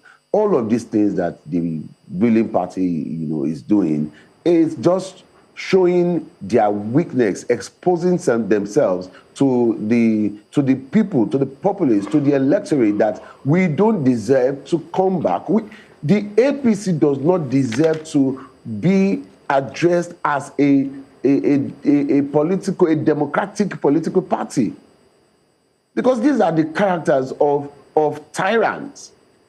So if you know that you want to practice democracy, then let us face democracy. If you know you are not ready, leave democracy for us. And by the way, as it is said, come 2027, they are packing their bags, they are leaving, and they know already. They know already. So we are here. We're not El-Rufai, any other person in ADC. We are going to stand together. We are going to hold our hands. We are going to fight this demon called APC, and we are going to win them come 2027. There is no other way to it. All right. Thank you so much, gentlemen, for joining us. Thank you so much, Mr. Ife Salako, and also thank you, Mazi Rebu, for speaking with us. We look forward to what will come out of the court cases. It's just countdown, and hopefully we'll be able to have you gentlemen join us again to address some of the critical issues. Thanks for your time. Thank you. Thank you very much. Well, just to mention to the public that the APC is set to have a world conference, as it put it, later on today. The world conference will actually hold at 8 p.m., April 15, 2026. Conversations, is what you would have to wait to find out during the world conference. And we'll get to hear from the national chairman, and not forgetting to the national secretary, who would also be speaking to Nigerians. What they will be talking about, well, you will get to find out. In the meantime, let's tell you that the Federal High Court sitting in Kaduna has granted former governor of Kaduna State, Nasir El-Rufai, bail on the stringent conditions. Trial judge Rilwan Aikawa admitted El-Rufai to bail in the sum of 200 million naira, with two sureties in like sum. The court ordered that he deposits, his international travel passport to the deputy court registrar. One of the sureties must be a resident of Kaduna with a landed property valued not less than the bail sum, located in the highbrow GRA area of Kaduna North. Wow. While the court held that the second surety must be a well-known elder to be verified by the Kaduna State Council of Chiefs. A gag order was also issued by the court, restraining El-Rufai's family and also associates from speaking with journalists or News Central or any mass media pending the conclusion of the trial. Additionally, the court directed that El-Rufai report to the Abuja office of the Independent Corrupt Practices and Other Related Offences Commission on the first working day of every month until further notice. But Just take a look at the footage you see there on the screen, and let's get to hear what the legal professionals had to say. We are proud of Malam. We are proud of this country. We are proud of the rule of law. And we hope the media will continue to cover this case objectively as the trial begins, inshallah. But we are very happy Malam is back home. On behalf of my younger siblings and all his wives, his friends and everyone, we are very happy. From today onwards, we are going to begin the journey, God's willing, that His Excellency President Bola Ahmed Tinubu will hand over to His Excellency Malam Nasir El-Rufai by 2027 May. And the journey has started. Thank you so much. So there you have it. It's clear, and that's exactly what the court has indeed put before the former Kaduna State Governor and former FCT Minister. But without further ado, we will still look at the implications of what this means as the court continues its proceedings very soon, plus the ADC's National Convention and what it means for every single ADC member. This time, we're going back not to Abuja, but of course to join a former Minister of Sports and chieftain of the African Democratic Congress, ADC, Mr. Solomon Dalong, joins us this morning and this hour. Good morning, and thank you so much. Your coming out this morning pretty much showcases like you're coming out for action. I hope we're safe. I thought we should have begun with an apology because you have kept me here since 30 minutes ago. My apologies. I'm just getting that information from the producers. I never got to know that. My apologies, sir. You know, sometimes this network connectivity can be very problematic. So I'm sure the producers were trying their best. But we tender our apologies. Will you accept that? That's why we're in the ADC, because of the uncertainty of our network. I leave the question. We're glad to have you join us. We would like to start with your thoughts on the convention that took place at the Rainbow Event Center yesterday, the ADC convention. Are you happy with the way things went and the outcome of the convention? I was completely overwhelmed by the massive turnout of people to the convention, despite all the obstacles put on the way of the party as to the issue of INEC, how INEC wanted to frustrate the convention, and at the dying minute, how the FCT administration kept threatening those who had given us venues of revoking their certificate of occupancies. But ultimately, it was indeed a very wonderful political gathering in contemporary times. And as one in the opposition, I think it is a very, very good beginning for the future of this country. I'm very happy with the turnout. But one key issue that was raised was the absence of INEC. Does this give you cause for concern that INEC was not there and INEC did not send a representative? No, INEC had not pretended that they would not be there. So if we were going to be concerned about their absence, we would have been a bit hypocritical. Because INEC pretending to be interpreting the decision of the Court of Appeal constituted itself into a Court of Appeal over a Court of Appeal judgment, and again became the implementer of that decision. So part of the package of the absurdity of the interpretation responsibilities which INEC accorded itself was that they will not recognize any activity organized by the party. And so we were not surprised that they were not there. We would have been worried if their absence has any significant legal implication. But of course, going through all the books of our laws, there is no any provision that accorded them or imposed on them a responsibility of attending our national convention. The law requires us to give them a 21 days notice, which we gave since March, and we kept validating it until when they ultimately walked off from slumber I remember that they were supposed to be another court of appeal that will interpret the judgment and enforce it. So we are, in fact, at home with their absence. They will come to request for the report of what happened at the appropriate time.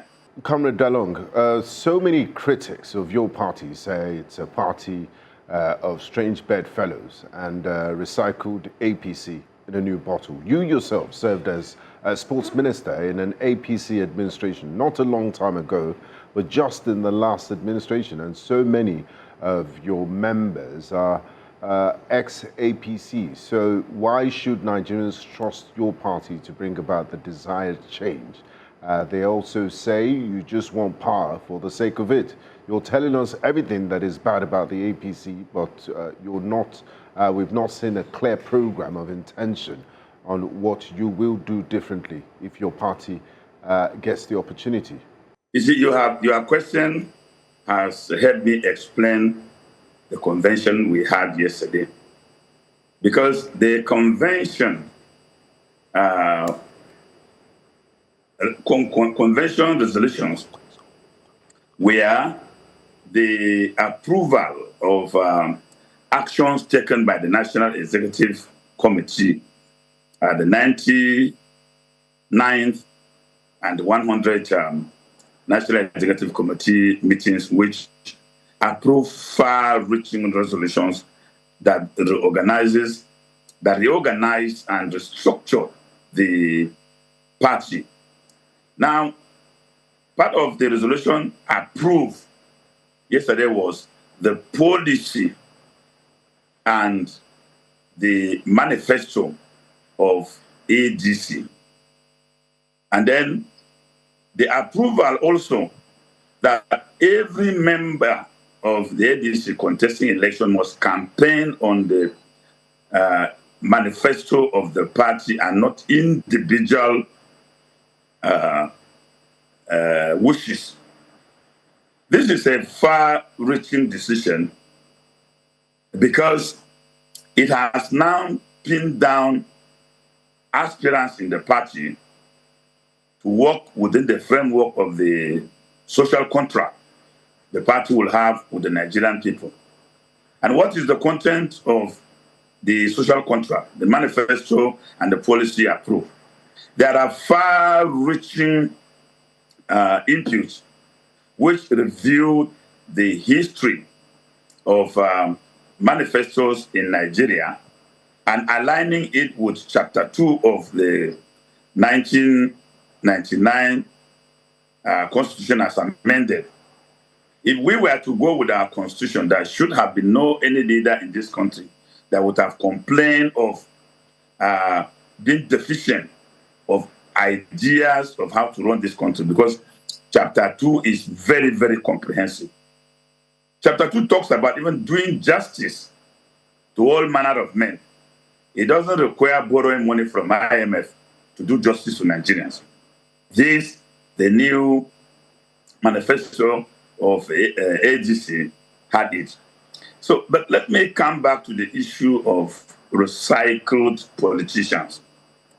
There is no politician that we have, whether in the AGC or in the APC or in the PDP, that would have not had the opportunity to have served in one capacity or the other, except the young ones who maybe would, because of our deliberate inability to give them appropriate attention so that we can bring them up, we can excuse them. But why are we still here? We are still here because we have realized that in all our years of service to this country, we might have not been able to have done enough to carry the young people along and prepare a future for them. That's why we got here. So ordinarily, we have no business to have been here. Maybe we would have gone to join Tinubu and would have been singing the song of either on your dollar we shall stand. But we felt that, we should bequeath the legacies that was bequeathed on us by our founding father. That's the more reason why we're here. So the issue of being recycled, I don't think you can take statistics of any politician. that would have not had the opportunity to serve in one capacity or the other. And we cannot abandon this to the fact that, oh, we had been unable to achieve yesterday, then we cannot do better tomorrow. Another thing to serve exemplarily and to have a sterling record in service and no allegations of corruption hanging over your head. There are many people that served in the APC that are now in the ADC that have corruption allegations. And also you spoke about a manifesto and social contract. Is one thing to have them written on paper, but Nigerians would also look to character evidence of the individuals that, look, this person can say all these things, they can write all these documents, but like they say, the taste is in the pudding. So it doesn't really excuse them, for lack of a better word. No, but Nigerians will have the opportunity to decide among those we have presented as leaders for election. It is not our wishes as leaders of the ADC that this is what we mean for Nigeria, and so it will come to be. There is an opportunity for presentation of candidates. Now, if these candidates are presented to Nigerians, and Nigerians are dissatisfied with some aspect of their life and stewardship, Nigerians will reject them at the polls. So it is not automatic that because you are in the ADC and you are contesting election, you will win. No, Nigerians still have reserved the right to decide. Secondly, in the manifesto that was approved yesterday, there is a provision in the manifesto that everybody elected on the platform of ADC must be held accountable. And the former governor of Edo State, His Excellency Oyegun, in making his speech, emphasized that at his age, he has no business to have been standing at this convention to be speaking. But one thing that has motivated him to remain in the struggle is this aspect of accountability. And according to him, nobody should be elected to turn around and think he cannot be accountable. About those who have corruption allegations hanging on their neck, I, Solomon Selakamdalun, does not defend anybody who has corruption allegation. He has to face the process, and whatever the law decides, that will be what I will accept. My concern about what is happening is that we have so many people with corruption allegations, weighty corruption allegations, hanging on their necks like the sword of Damocles in APC. But we have not seen any of them going to Kuje or being detained by the ICPC or the DSS or the vigilante or whatever security outfit the government is using to prosecute this selective justice. So it is selective justice that I'm against. Because I want almost everybody who has allegation of corruption, take them to the prison and detain them, prosecute them. But why have we not had anything about the allegations against Akpabio? Why have we not had anything about allegation against Yahya Bello? Why have we not had anything about the allegation against the former Accountant General of the Federation? Why have we not had anything about the allegation about the former governor of Anambra State? Why have we not had anything about other former governors who have allegations of corruption in APC? This is the area of my concern. But my position has consistently remained that anybody who has questions to answer should answer. Because I am a student of Socrates.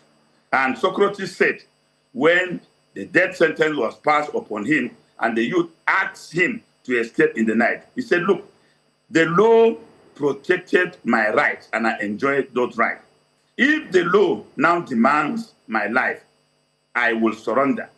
So every right-thinking citizen should be able to surrender to law.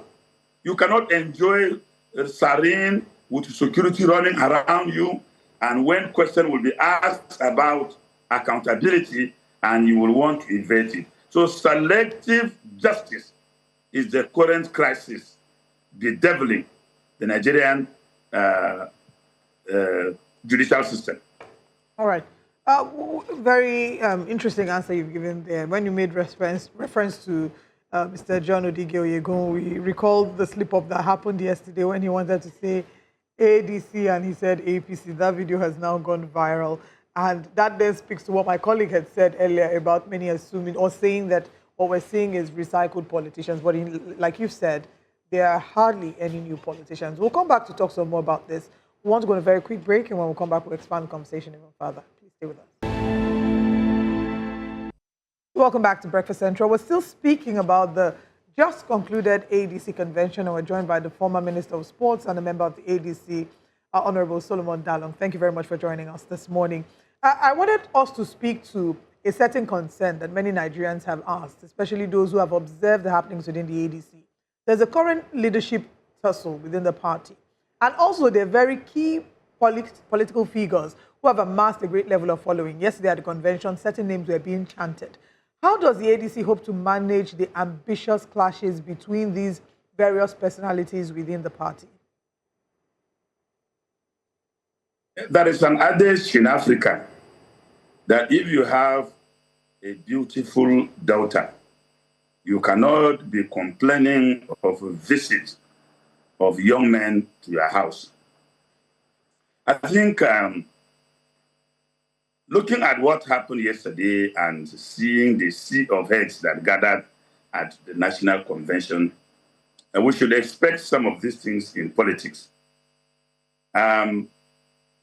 The leadership crisis, as it was clearly stated by the National Secretary of the party, the leadership that is nothing to the best of my understanding, to be very objective, that one could conceive as leadership crisis.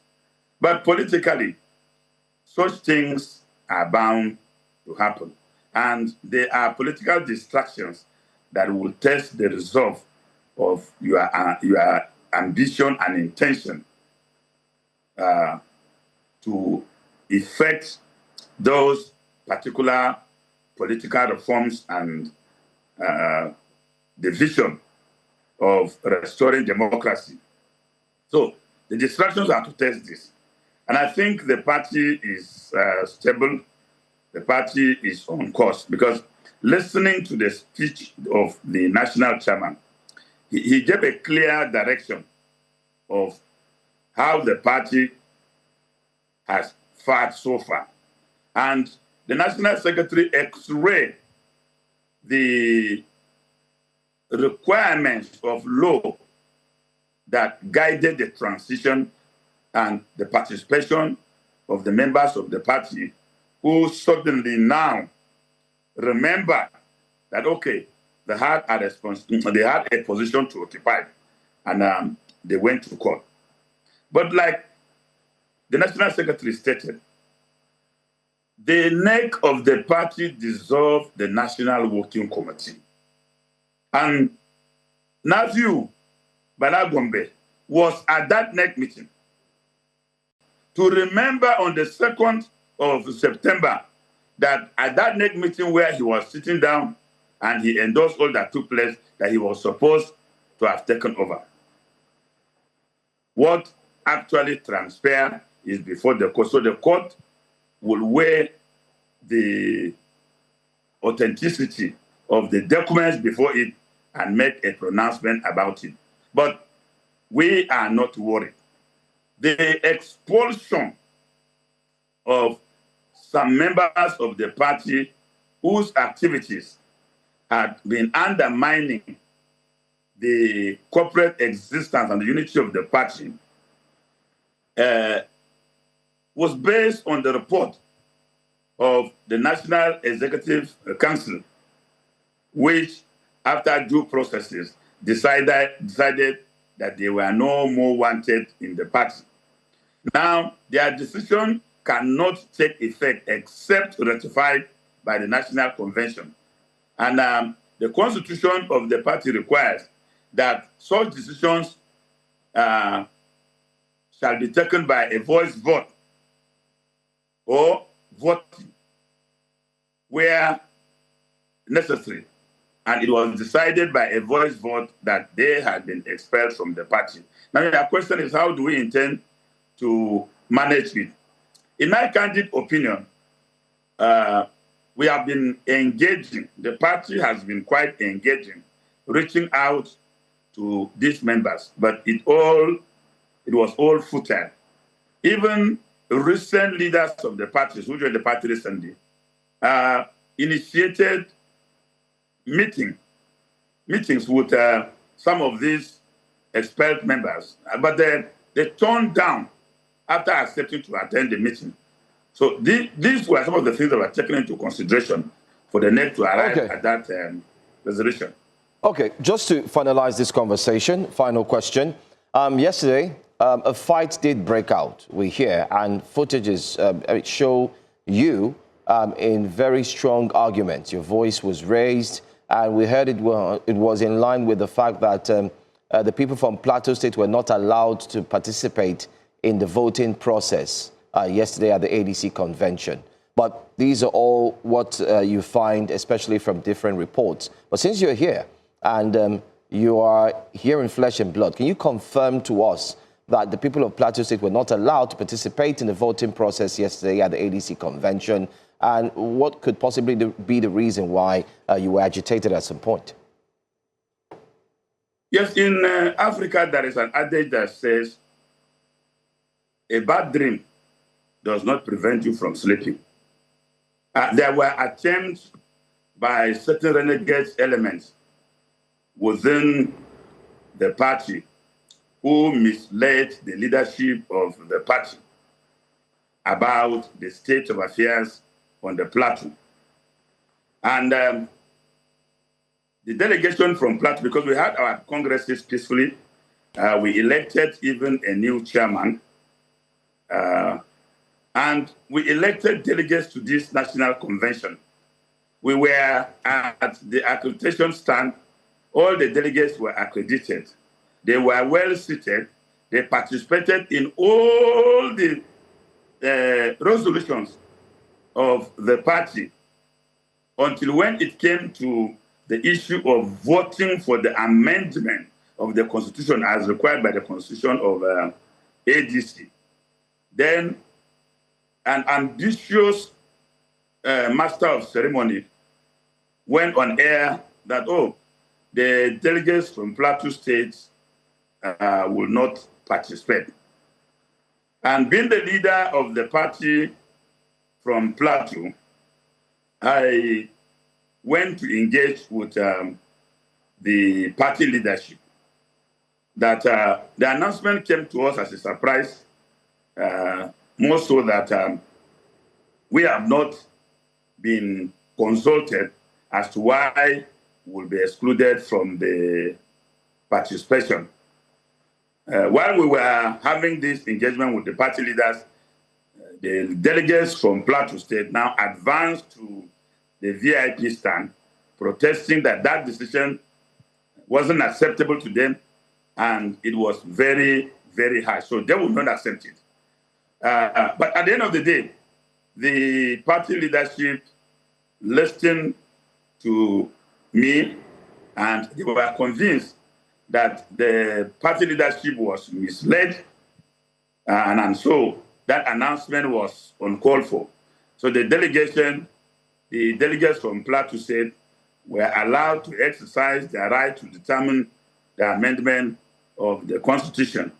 My voice was loud because anybody who knows me, if I perceive injustice, even at the Holy Communion, of course, the Reverend Father will know that he will have to hear me louder and deal with the situation. So I perceive injustice advancing menacingly to try to deny the people of Plateau State the right to vote. And my voice at that time cannot be controlled even by angels. So that was what actually happened. Okay. Thank you for the clarification. Thank you so much. Thank you. Thank you for clarifying that. And thanks for your time. You're welcome. Like we always say, we'll wait to see how it unfolds, especially when the Supreme Court makes a decision. We're waiting for the courts, and we indeed are law-abiding citizens. Whatever the court decides, we will go with it. Okay. Thank you for your time. You're welcome.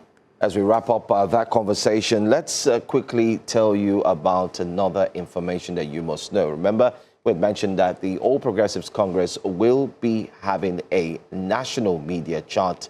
That's what they call it, later on today at 8 p.m. West African time. This will be done by the national chairman of the All Progressives Congress, as well as the secretary of the All Progressives Congress. 8 p.m. will be the time. They will be talking to you Nigerians, and you might want to stick around for that one to find out what will be said and some of the information that you definitely need. Don't forget, too, that there's still reactions on social media regarding the state of insecurity and the recent statement made by the Senate President concerning the state of insecurity, the decision made by the United States of America, and not forgetting to the INEC chairman. These 3 points have been highlighted as well and has formed a major crux of conversation on social media and from different quarters in Nigeria. But there's a lot happening in the police force, and I'm sure Binga has all of that details to share with us. Binga. Yes, indeed. The Nigerian Police Force has dismissed reports questioning the safety of some examination centers in the North Central ahead of the Joint Admission Matriculations Board examination scheduled to commence on the 16th of April 2026.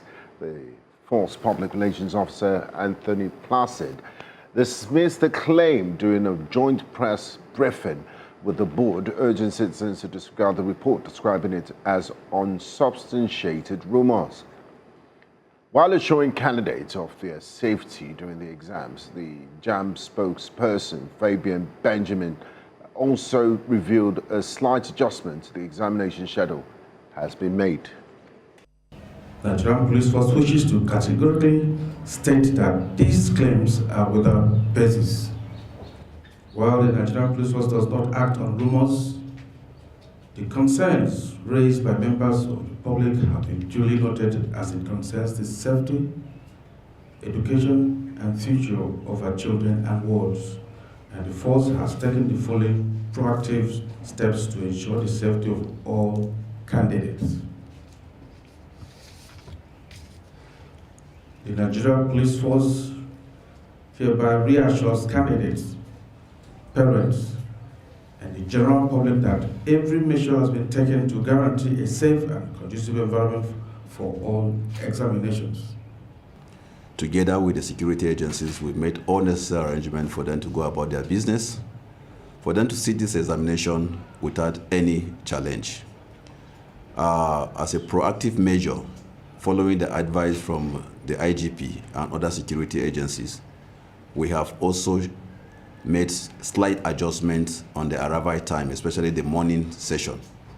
Candidates have printed their slips. They will notice that they have, some of them have 6:30, that's the morning session, as their arrival time. We have adjusted that to 7 o'clock. Well, that's an update concerning JAM. We'll bring you more updates on that. We'll go on a quick break. When we come back, we'll take a look at the stories making the headlines, especially on breakfast headlines, and that'll be followed swiftly by the front pages of the newspapers. Don't forget to keep your comments on social media. We'll look forward to read from you. Stay with us.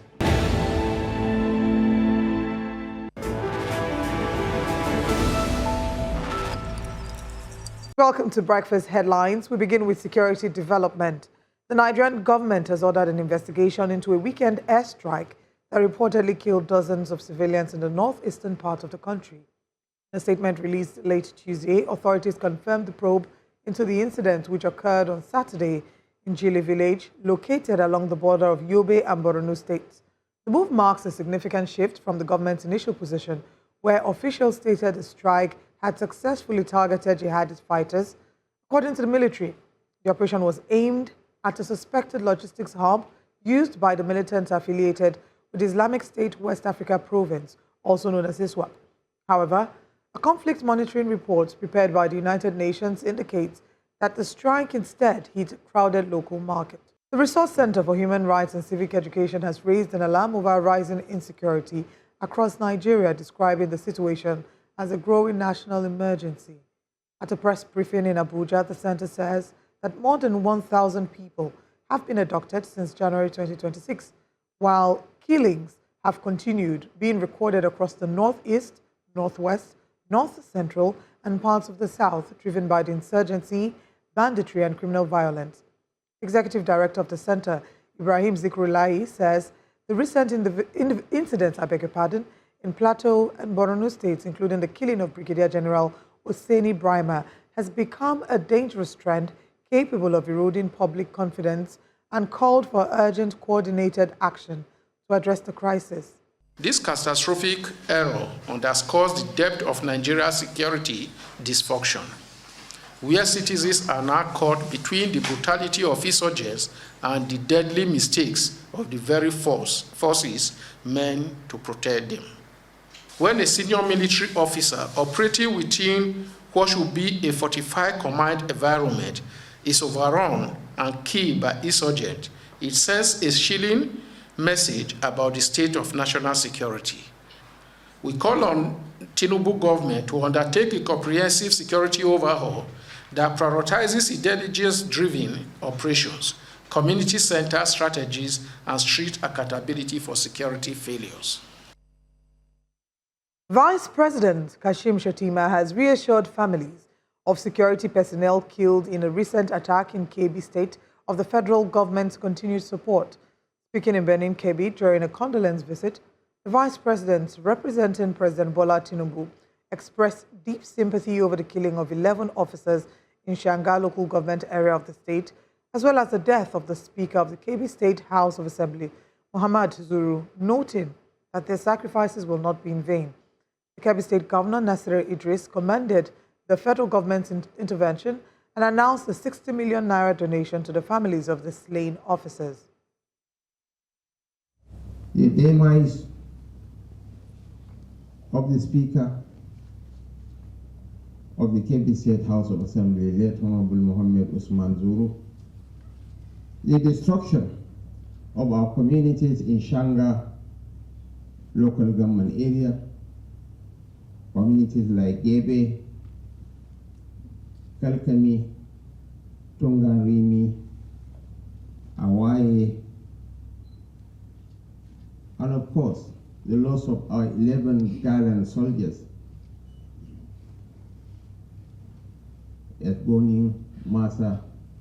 To condole with you, the security establishment in Kebbi State and the government and people of Kebbi, that our hearts are with you. When we have that incident in Shanga, our people have been displaced. We have resettled people and we have sent committee with 100 million. Every state donated 100 million naira to go and resettle those people that were being displaced by the bandits that entered Kebbi State through Niger State. And also the security agencies that were being killed. Also, Kebbi State government provided 60 million naira to share to the primary asset. We now turn our attention to political developments. The African Democratic Congress has taken sweeping decisions aimed at redefining its future, approving key resolutions from its 97th to 100th National Executive Committee meetings, and formally adopting a new constitution at its National Convention in Abuja. Central to the shake-up is the dissolution of the Ralph Mosul-led National Working Committee, and in its place, the party has constituted a caretaker committee headed by David Mark, which will oversee a 12-month transition period. The party also endorsed congresses conducted nationwide and approved the direction of its manifesto. In a move seen as a major reform, the ADC announced changes to its internal structure, including relaxing membership rules and suspending zoning requirements to broaden participation within the party. Party leaders say the decisions are aimed at strengthening internal democracy and positioning the ADC for future electoral contests. And the leadership crisis in the African Democratic Congress is still far from over. as the Supreme Court has adjourned the matter to the 22nd of April 2026. The case challenges the emergence of David Mark as the national chairman, with the rival faction led by Nafiu Balagombe contesting the process.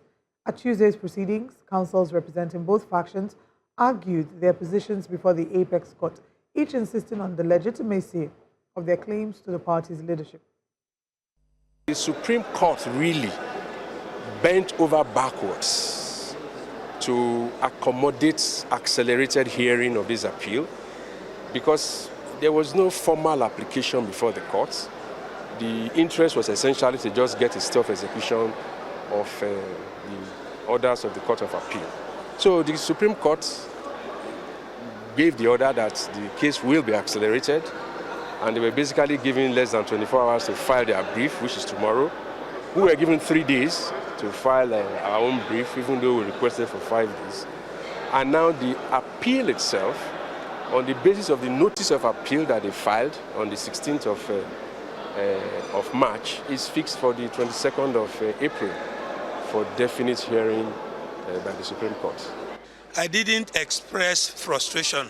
I rather brought before my lords a situation of extreme urgency and a situation that is of fundamental importance to democratic growth.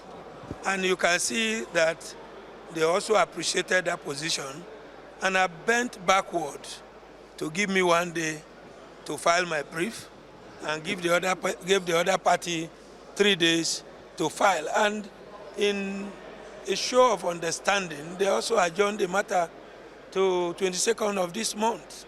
So for hearing of the matter, whether or not leadership question is justiciable.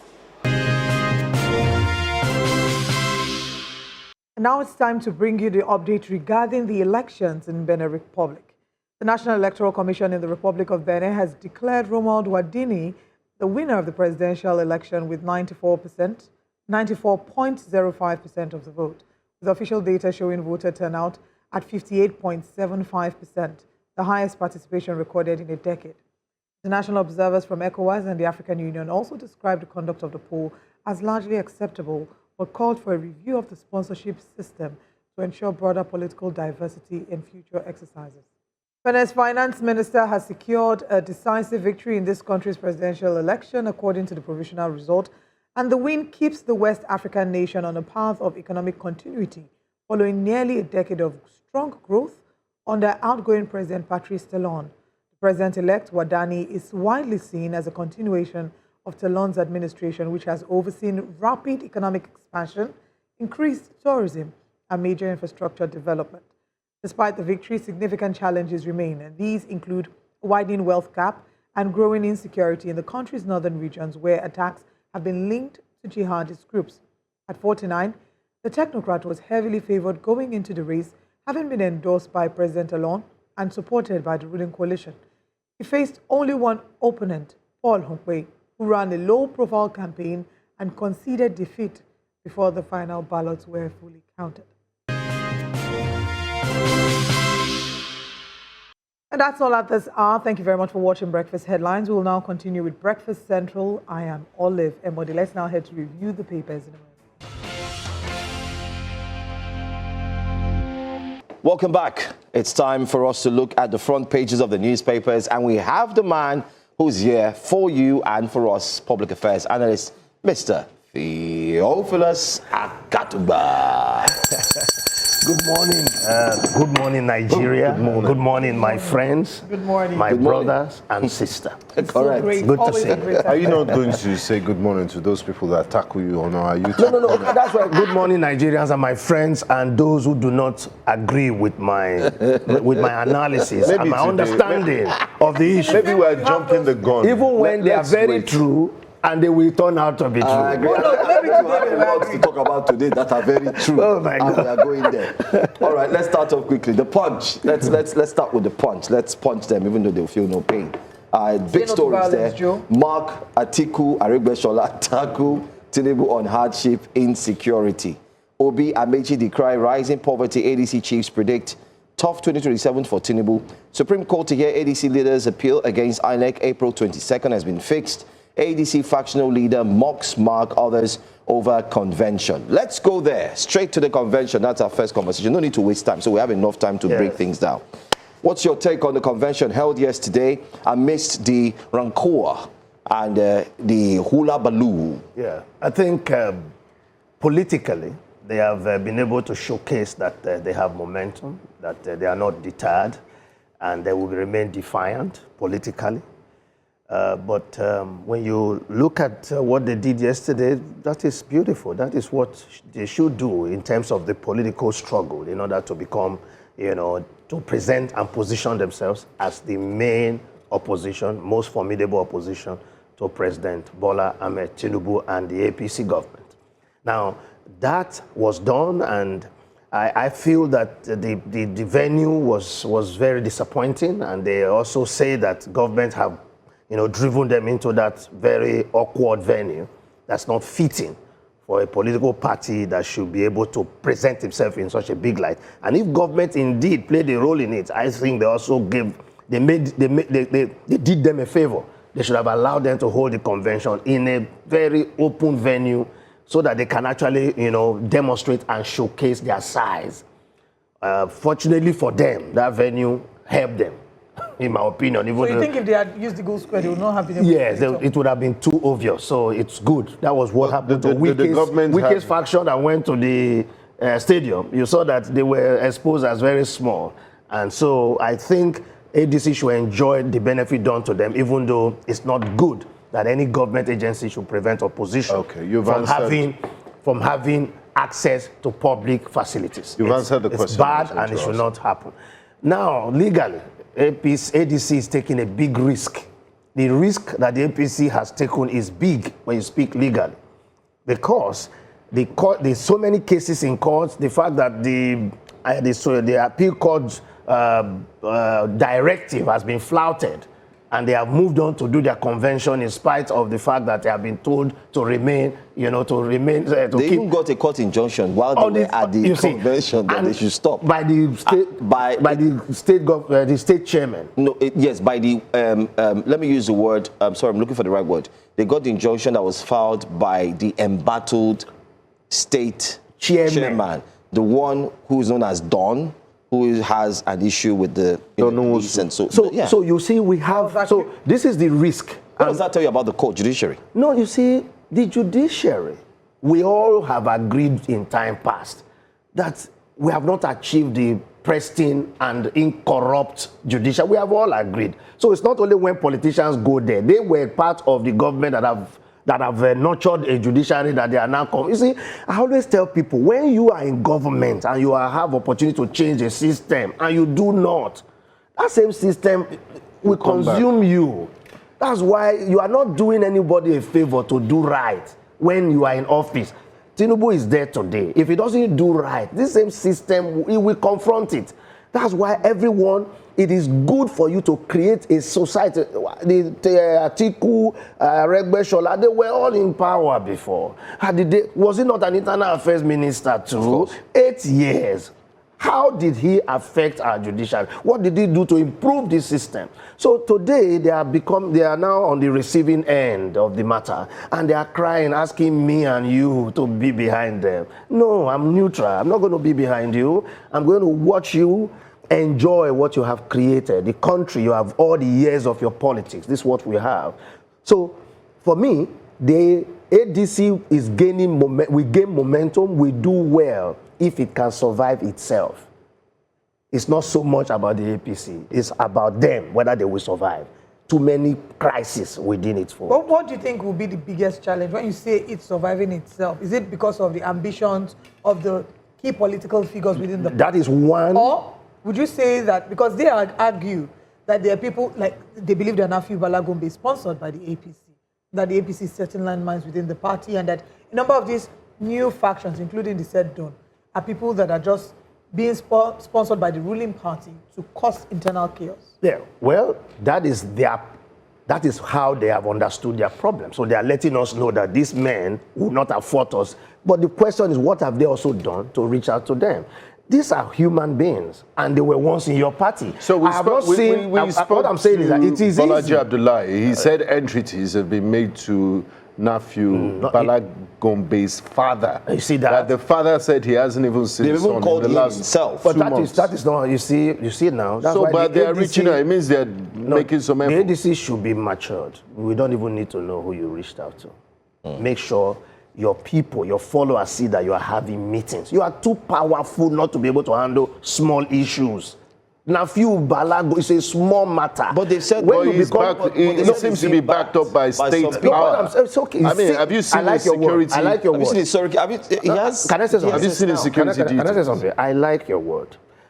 In everything, even in nations, when nations have problems, when nations have implosion, sometimes we hear that non-governmental organizations, international organizations influence opposition. We've seen that. It is for you who is in charge of your seat to ensure you also fight from within. I think the ADC still need to work. If ADC survives itself, it is the most formidable opposition to President Tinubu. They have a broad coalition of powerful politicians, of big names. They have a lot going for them. And the fact that they are tackling Tinubu on insecurity and economy, yes, because Tinubu has undertaken bold reforms, and it is easy to convince citizens against him. So they are going on well, but will they survive themselves? Will they overcome all the legal tussles? The fact that they say is the ruling party, if they don't have something to counter it, then they are dead indeed. Because the ruling party will not relent. Are those struggles makings of their own? Are they self-inflicted? Yes, they are all, you see, they are all a mixture of self-inflicted, then other people can utilize it. Because when your enemy is trying to fight you, you look at your weakest point. So the enemy of the ADC, which the ADC says is APC will not relent to utilize every weak point against them. And there's no way, you can't say that democracy is threatened because the APC is trying to make sure you don't win. That's democracy. I know it's a short time and we need to move on with the paper. There was a footage, I don't know if producers were able to get to the president during the commissioner of the NRS edifice yesterday had said, I mean, while he was thanking the Senate president, he also made mention that he was going to send him to the other side to scatter that place. And many said that gives like a confirmation that the president is aware of what has been happening even within the other political parties. But that's not the first time we've heard the president. You see, the president has always told you that I'm not in politics to make you better. I'm here to make it difficult for you because I wasn't on the other side. Nobody made it easy for me and I fought. That's why I tell the ADC, you are not fighting a man who has been with, because Atiku was with Tinubu on the other side. Every strategy, they have discussed, Atiku has always been with Tinubu in political life. They have been together on a ticket. So when they strategize, you will be able to know that this is, so anything they are doing, there's nothing new. They know that Tinubu has weaknesses now in terms of economy, security, and they are going to leverage on that. But whatever you are saying at the national level, do you have the grassroots, channel so that this thing can permeate down? Because APC has is in a very strong position. They have control of federal political infrastructure, which the president used yesterday at the opening of that was platform, telling you that look, they are saying I will send you to go and scatter it because I don't want them to win me. Okay, let's talk about not deceiving you about that. Let's talk about this, Senate president as well. Let's go back to the Punch newspaper. But before then, I'd like to mention that the phone lines are open if you'd like to call. The numbers to call on your TV screen. We'll also be taking comments from YouTube. So now is the time to go on YouTube. We're streaming via News Central TV. What paper? Drop your comments. The Punch is the paper I will take. Drop your comments and I'll read comments from YouTube as we proceed. But let's go back to the Punch. There's a story that I... Can we have the picture of the Punch newspaper? On the front page of the Punch, you look at the top right, this same Akpabio that you're speaking about. Akpabio links terror attacks to plots against Tinubu. That is the top story, and that went viral. And, it has elicited a lot of reactions. We have had ours here. But let's get your thoughts, Yeah, Akpabio is a man that speaks like somebody who is jesting, but in the midst of it, he will tell you the truth. What is happening in Nigeria, like we have always maintained on this platform, is that sometimes politicians use our weak areas in order, when it's time for campaign, we've seen an upsurge of insecurity. It was used against Jonathan, it was used, so Akpabio is just stating the obvious, what we already know. What we need is solution. We don't want government to say because it's politics that Nigerians have to be He killed. actually, so part of the statement was that you will see 2 weeks after election now. I've seen it too. I saw it too. When Tinubu came, things went down a little bit. Is he trying to justify the lack of a coordinated response in dealing with this? There's no that way. let's just wait till end of election season. If insecurity is politically motivated, you can't stop. You can't defeat it. Why can't because you have the full complement of government, the armed forces? Have complement, but it has size and capacity. No, that's admitting to failure, it doesn't inspire confidence in Nigerians. You will be deceiving yourself. So what should ordinary Nigerians expect when it comes to the government securing their lives? Understand that this is the capacity of my government. If you don't understand that, you will expect them to do what they can. But aren't they being used as cannon fodder for politics? Politics is the danger of Nigeria. What are we doing now? We are playing politics. It's time for politics. So see what we are hearing. We're hearing the same old story. They are telling us the same thing, old promises. We are now getting carried away by the sentiment. Is that not a failure on the government's part? That, you see, what is the ADC doing? There's sentiment. They didn't allow me to use venue. They didn't do this. They stopped me in court. They're not talking about. Is it not a failure on their part not to secure the lives of Nigerians, regardless of what is the cause of the insecurity? Every government when a citizen is killed. That is the truth. You cannot exonerate yourself. That's why you are in office. You are in office to protect lives and properties and provide good life. When you have not done that, will you say you have succeeded? You can only say, I am trying to do something, but have you succeeded? Nigeria has not succeeded. Right. This president has not succeeded in clearing and ending insecurity. That's the truth. And it's going to be a big subject at the election, and that's what the opposition It really is going to be a big subject. And, part of the criticism against what Senator Akpabio said is that it's simplistic at best, just saying, oh, the problem is because of elections and after the elections. Because there are many, the problem with insecurity it's also tone deaf is Hydra head. And We're just talking about how many soldiers have been killed. In the past 5 months, we've seen how many top-ranking officials as well as commanding officers that have been killed, right? He also said the United States travel advisory and the withdrawal of the non-essential staff from the embassy in Abuja is due to the Iran war because they're afraid that Iran will blow the embassy in Abuja. What do you make of that? Akpabio is not an ordinary citizen. Akpabio sits at the heights of government. Is there any truth to what he said? We cannot say yes or no. America must be looking at Nigeria as a volatile ground with the Gumis, with all these people that parade themselves as supporters of Iran. They also have that. So from intelligence, I'm talking of the other man, Zaki and his people. So if you look at that, Nigeria is seen more as an Islamic country. If you look at the whole global perspective, they see because of the way things erupt when anything happens in the Islamic world and something just happened in Nigeria, people protest. So America is reacting because you are not seen as a country that is not Islamic. We are seen as part Islamic, part Nigeria. So America could have reacted like that. But also, I have not seen other countries reacting all the time. It's only America that tend to, because America has a lot of issues globally. Is insecurity, but aren't you talking about insecurity in Nigeria? No, America did not talk to the embassy because of general Nigerian insecurity. It must have something to do with their engagement in Iran. Yeah. So even when they've issued travel advisories in the past, it had to do with the external factors? No, America has different reasons for action. So You've seen that even in Kenya, the embassy was bombed many years ago because of their relationship with their engagement. So is it Somalis or the people in Somalia bombed the American embassy in Kenya in retaliation. So American embassies are always under siege for many reasons that you might not. So it's not because of insecurity in Nigeria? Not the general, because they are participating in Nigerian security. They have the people on ground. They know better that things are going. This is what they want to do. But that could be, because Akpabio is not just someone outside of government. They must be close to. So anything the Senate president says must be taken. No, you must take it seriously, whether it's true or false, because he is Senate president and he has access to classified information. Okay, so that means let's go to another paper. Okay. On YouTube, Paris Amaka says, I feel ADC should have held back until an accelerated hearing from Supreme Court, because if Supreme Court ruled otherwise, it's monarchy we will be seeing. Now, Papa, Mama, and Peking will be seeing.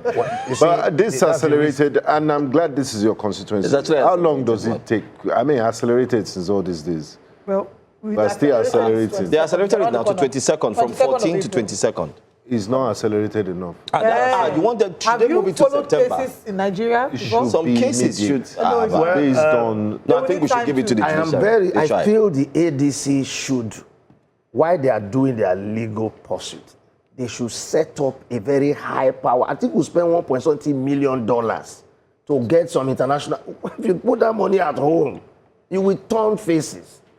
You will turn ears. Are you encouraging bribery? Are you saying I am not, because the money you gave to our dollar that you send outside is not bribery. No, it's not. It's their money. It's his money. It's his money. It is his money. No, I'm saying that money is Atiku's money. He should spend it within the party structure. So you are saying that he should do money. What should he do? If he doesn't do it, then the people.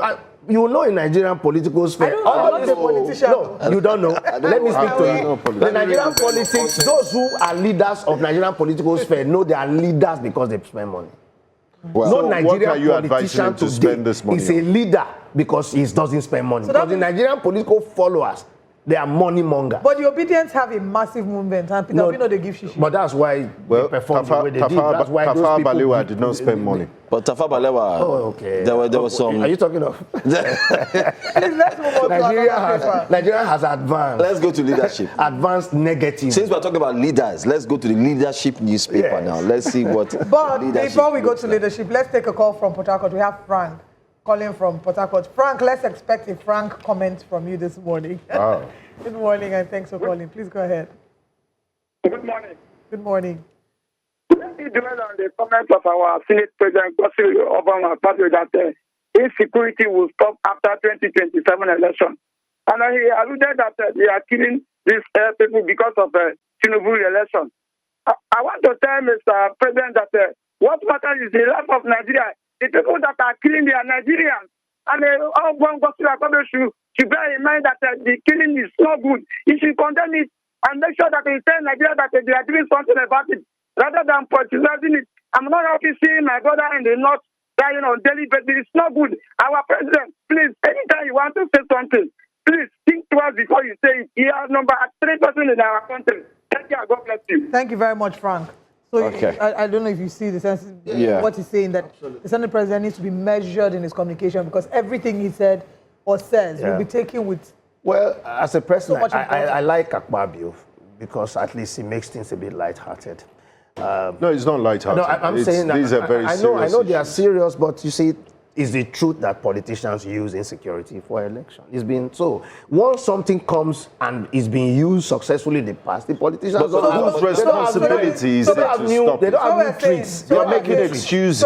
I'm saying this is what they do to us. So that means what we're saying is that from now until elections, Nigerians are going to be killed and Yakubu should manage. He said that is what he sees as happening. It's government responsibility to stop it. If they don't, they will use it against them. And I think it's very lazy and simplist. I think it's lazy and simple. Let's not tackle the word. It's an oversimplification of our security issues are multifaceted. There might be a political angle to it, but just to dismiss everything and say, it's opposition. Does it mean government's not going to do anything about it? No. Okay, no, that's not my issue. I'm saying what he said is wrong. In the fact, what I'm saying is, I said it's not just political Boko Haram. When you are light-hearted, doesn't mean that what you will say will be right or wrong. I just said light-hearted. What I'm saying, he could have said something wrong, but it's light-hearted. You can throw a joke at somebody and it can be offensive. I mean, you're the one that is interpreting it as light-hearted.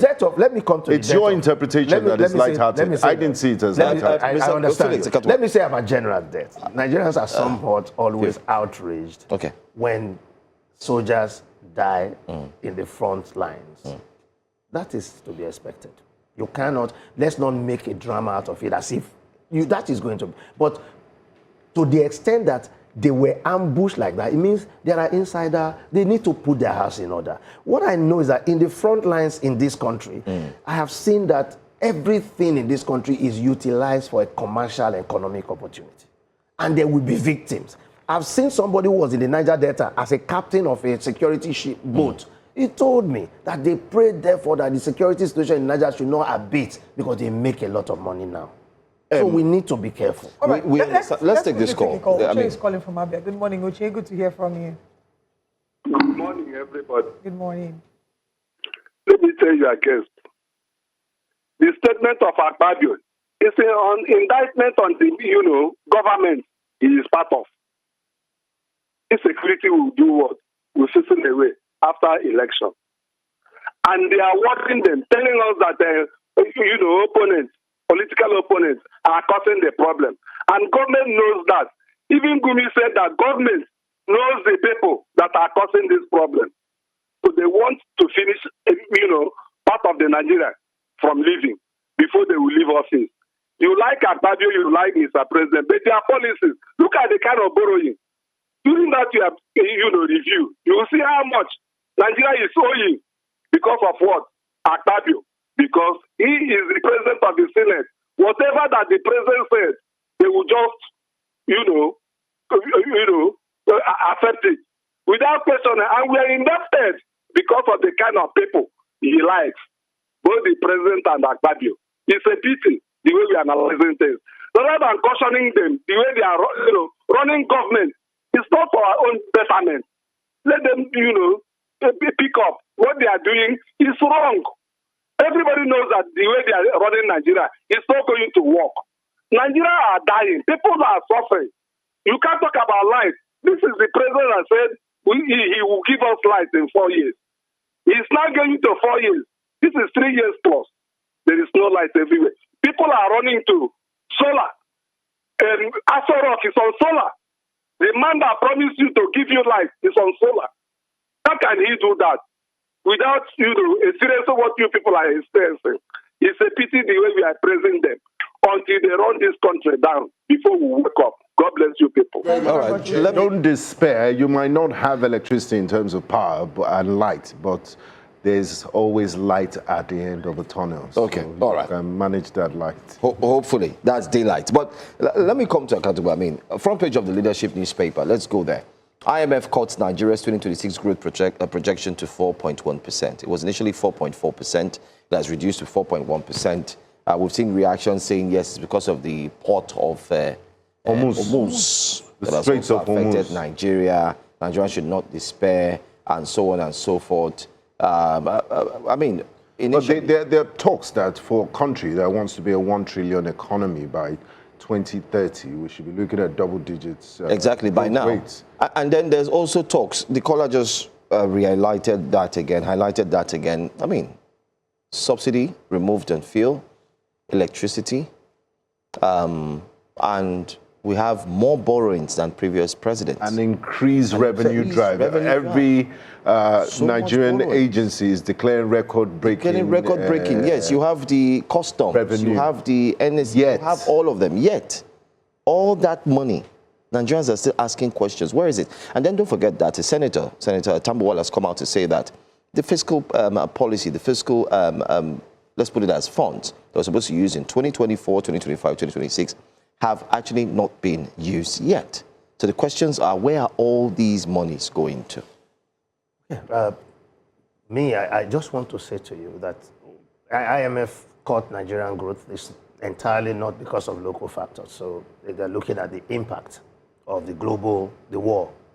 And then they're also looking at borrowings I will talk about. Why won't you borrow? You see, the money you make locally, they are not dollar funds. We're talking about dollar in order for a country to do big things. If your revenue is not as big, you realize that a lot of our oil has been mortgaged, for futures in terms of borrowing against them. And so whatever crude you sell, every barrel, first you have to pay your joint venture call. Every money for the barrel is not yours. And you've also part of that service your debt. So the inflow of dollar, it's a problem. And because we remove subsidy, the amount of dollar we spend on subsidy has reduced. That's why DDG is telling you that it would have taken 72% based on current realities. So if you don't remove subsidy, Dangote will not even have operated, because Dangote will come into a subsidy environment and he cannot sell his product to you at subsidized rate. He will sell his product to you at official rate. So at the end of the day, let us not debate removal of subsidy. Electricity, as we are speaking, the subsidy is still there. It's not removed totally. And government is paying now 3.something trillion to Gencos in order for them to be alive. Our problems... That one is not true subsidy, though. That's debts. What they call, those are debts that were owed. It's as a result of subsidy. No. When you subsidize, you must plug the shortfall. What does it mean? Government pays a portion of all the electricity. Yeah, but MDAs were owing on that. Those MDAs are part of it. Hold on. If government does not pay his bills, what happened? There's problem. Government couldn't pay them because government doesn't have the money. Government lies that they have money. In Buhari's time, he did not remove subsidy. He kept the dollar low and he borrowed to make sure he survives. He was borrowing, doing ways and means in order to make sure the economy looked like we are going forward. He felt that poor people will suffer if I remove subsidy. And Buhari was called a general of the poor. And he was fighting for the poor man to ensure that his life is not dislocated. So he retained the subsidy he kept the dollar artificial at 400. He could not pay even airlines that have come to sell tickets. So now that the subsidy has been removed, where is the benefit to? Good. The benefit is what Adede is telling you, that your reserve is going to 50.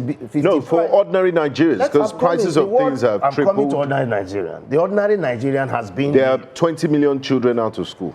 All right, you know what? Okay. Let's hold. The question is, our problems will not be solved immediately because we have removed subsidy. It is government, it is that innovation to use what we now have for the benefit of people. That's the problem. That's where Tinubu, the innovation, the strategy. So if anybody is coming to rule Nigeria now, let him tell Nigerians that all the monies we are making, this is my way of getting it to you. So if they don't tell you that, because already the government is making more money, as you are hearing, all agencies, they have just opened the revenue house. It means that Tinubu reforming to make sure he gets money. Governors are saying we're actually getting more money. But how does the money come to the people? Because the Nigerian governors over the years were not governing. All right, we have a caller. Let's hear from our audience. We have a call coming in. Good morning. Thank you very much for calling, Paul. Please go ahead. Yeah, good morning. Good morning. All right, Paul, please go ahead. Yeah, I have few questions to ask the guest there. What was the economic profit of SAP, Structural Adjustment Program, during HDD time, which IMF applauded at the Nigerian economy? But at the end of the day, discovered that brought down the value of Naira and even made Nigeria poorer than it was before. Then the whole money that had been recovered, if you look at international news and cross-check, since this Iranian war, countries that are in the same category with Nigeria in terms of oil production, they have removed taxation. Look at even Ghana here. They removed fuel taxation so that it could be affordable to their citizens. Why is it that after the removal of subsidy, in this present war U.S. is having with Iraq, the president did not think it wise to remove taxation from the fuel so that Nigerians will not face this kind of hardship we are facing today. And those who are benefiting from this government do not see the suffering of Nigerians. That Nigerians are dying on second basis. Okay, look at what is happening to our military. Look at the confession of our military personnel, what they are going through. The budget that have not been implemented 2024, 2025, and even this year, where is those trillions of naira? Look at the coastal road, budgeted about 17 trillion. We are not seeing the effect of these things. We are hearing money, but the evidence of this money is not showing in the life of Nigerians. How can Asu Rock disengage from the national grid? How do you Trump disengage White House from the national grid? Be using a private setting because solar electricity is a private setting. It's not national. And you promise us that you are going to give us light. Does Asu Rock not include in that that he promised Nigerians? For your comments. Very loaded from Paul. What I want to answer quickly, the movement of the Asu Rock, and not that they moved out, they also set up an alternative source of power because Nigerian electricity sector is privatized. It is privatized. From GENCOs to DISCOs, only the transmission point that the federal government has held down, that is still a problem in this whole value chain.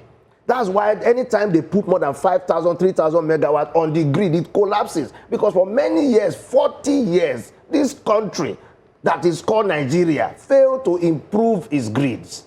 is capacity to carry power. But this administration promised that they'll fix that. Tinubu told you that it will do everything to give us power. If it doesn't give you power, for now, I will say yes because I see 24 hours. But for many, I'm talking. In this, yes, I live. Which area? This I live in the mainland, and I have 24 hours where I live.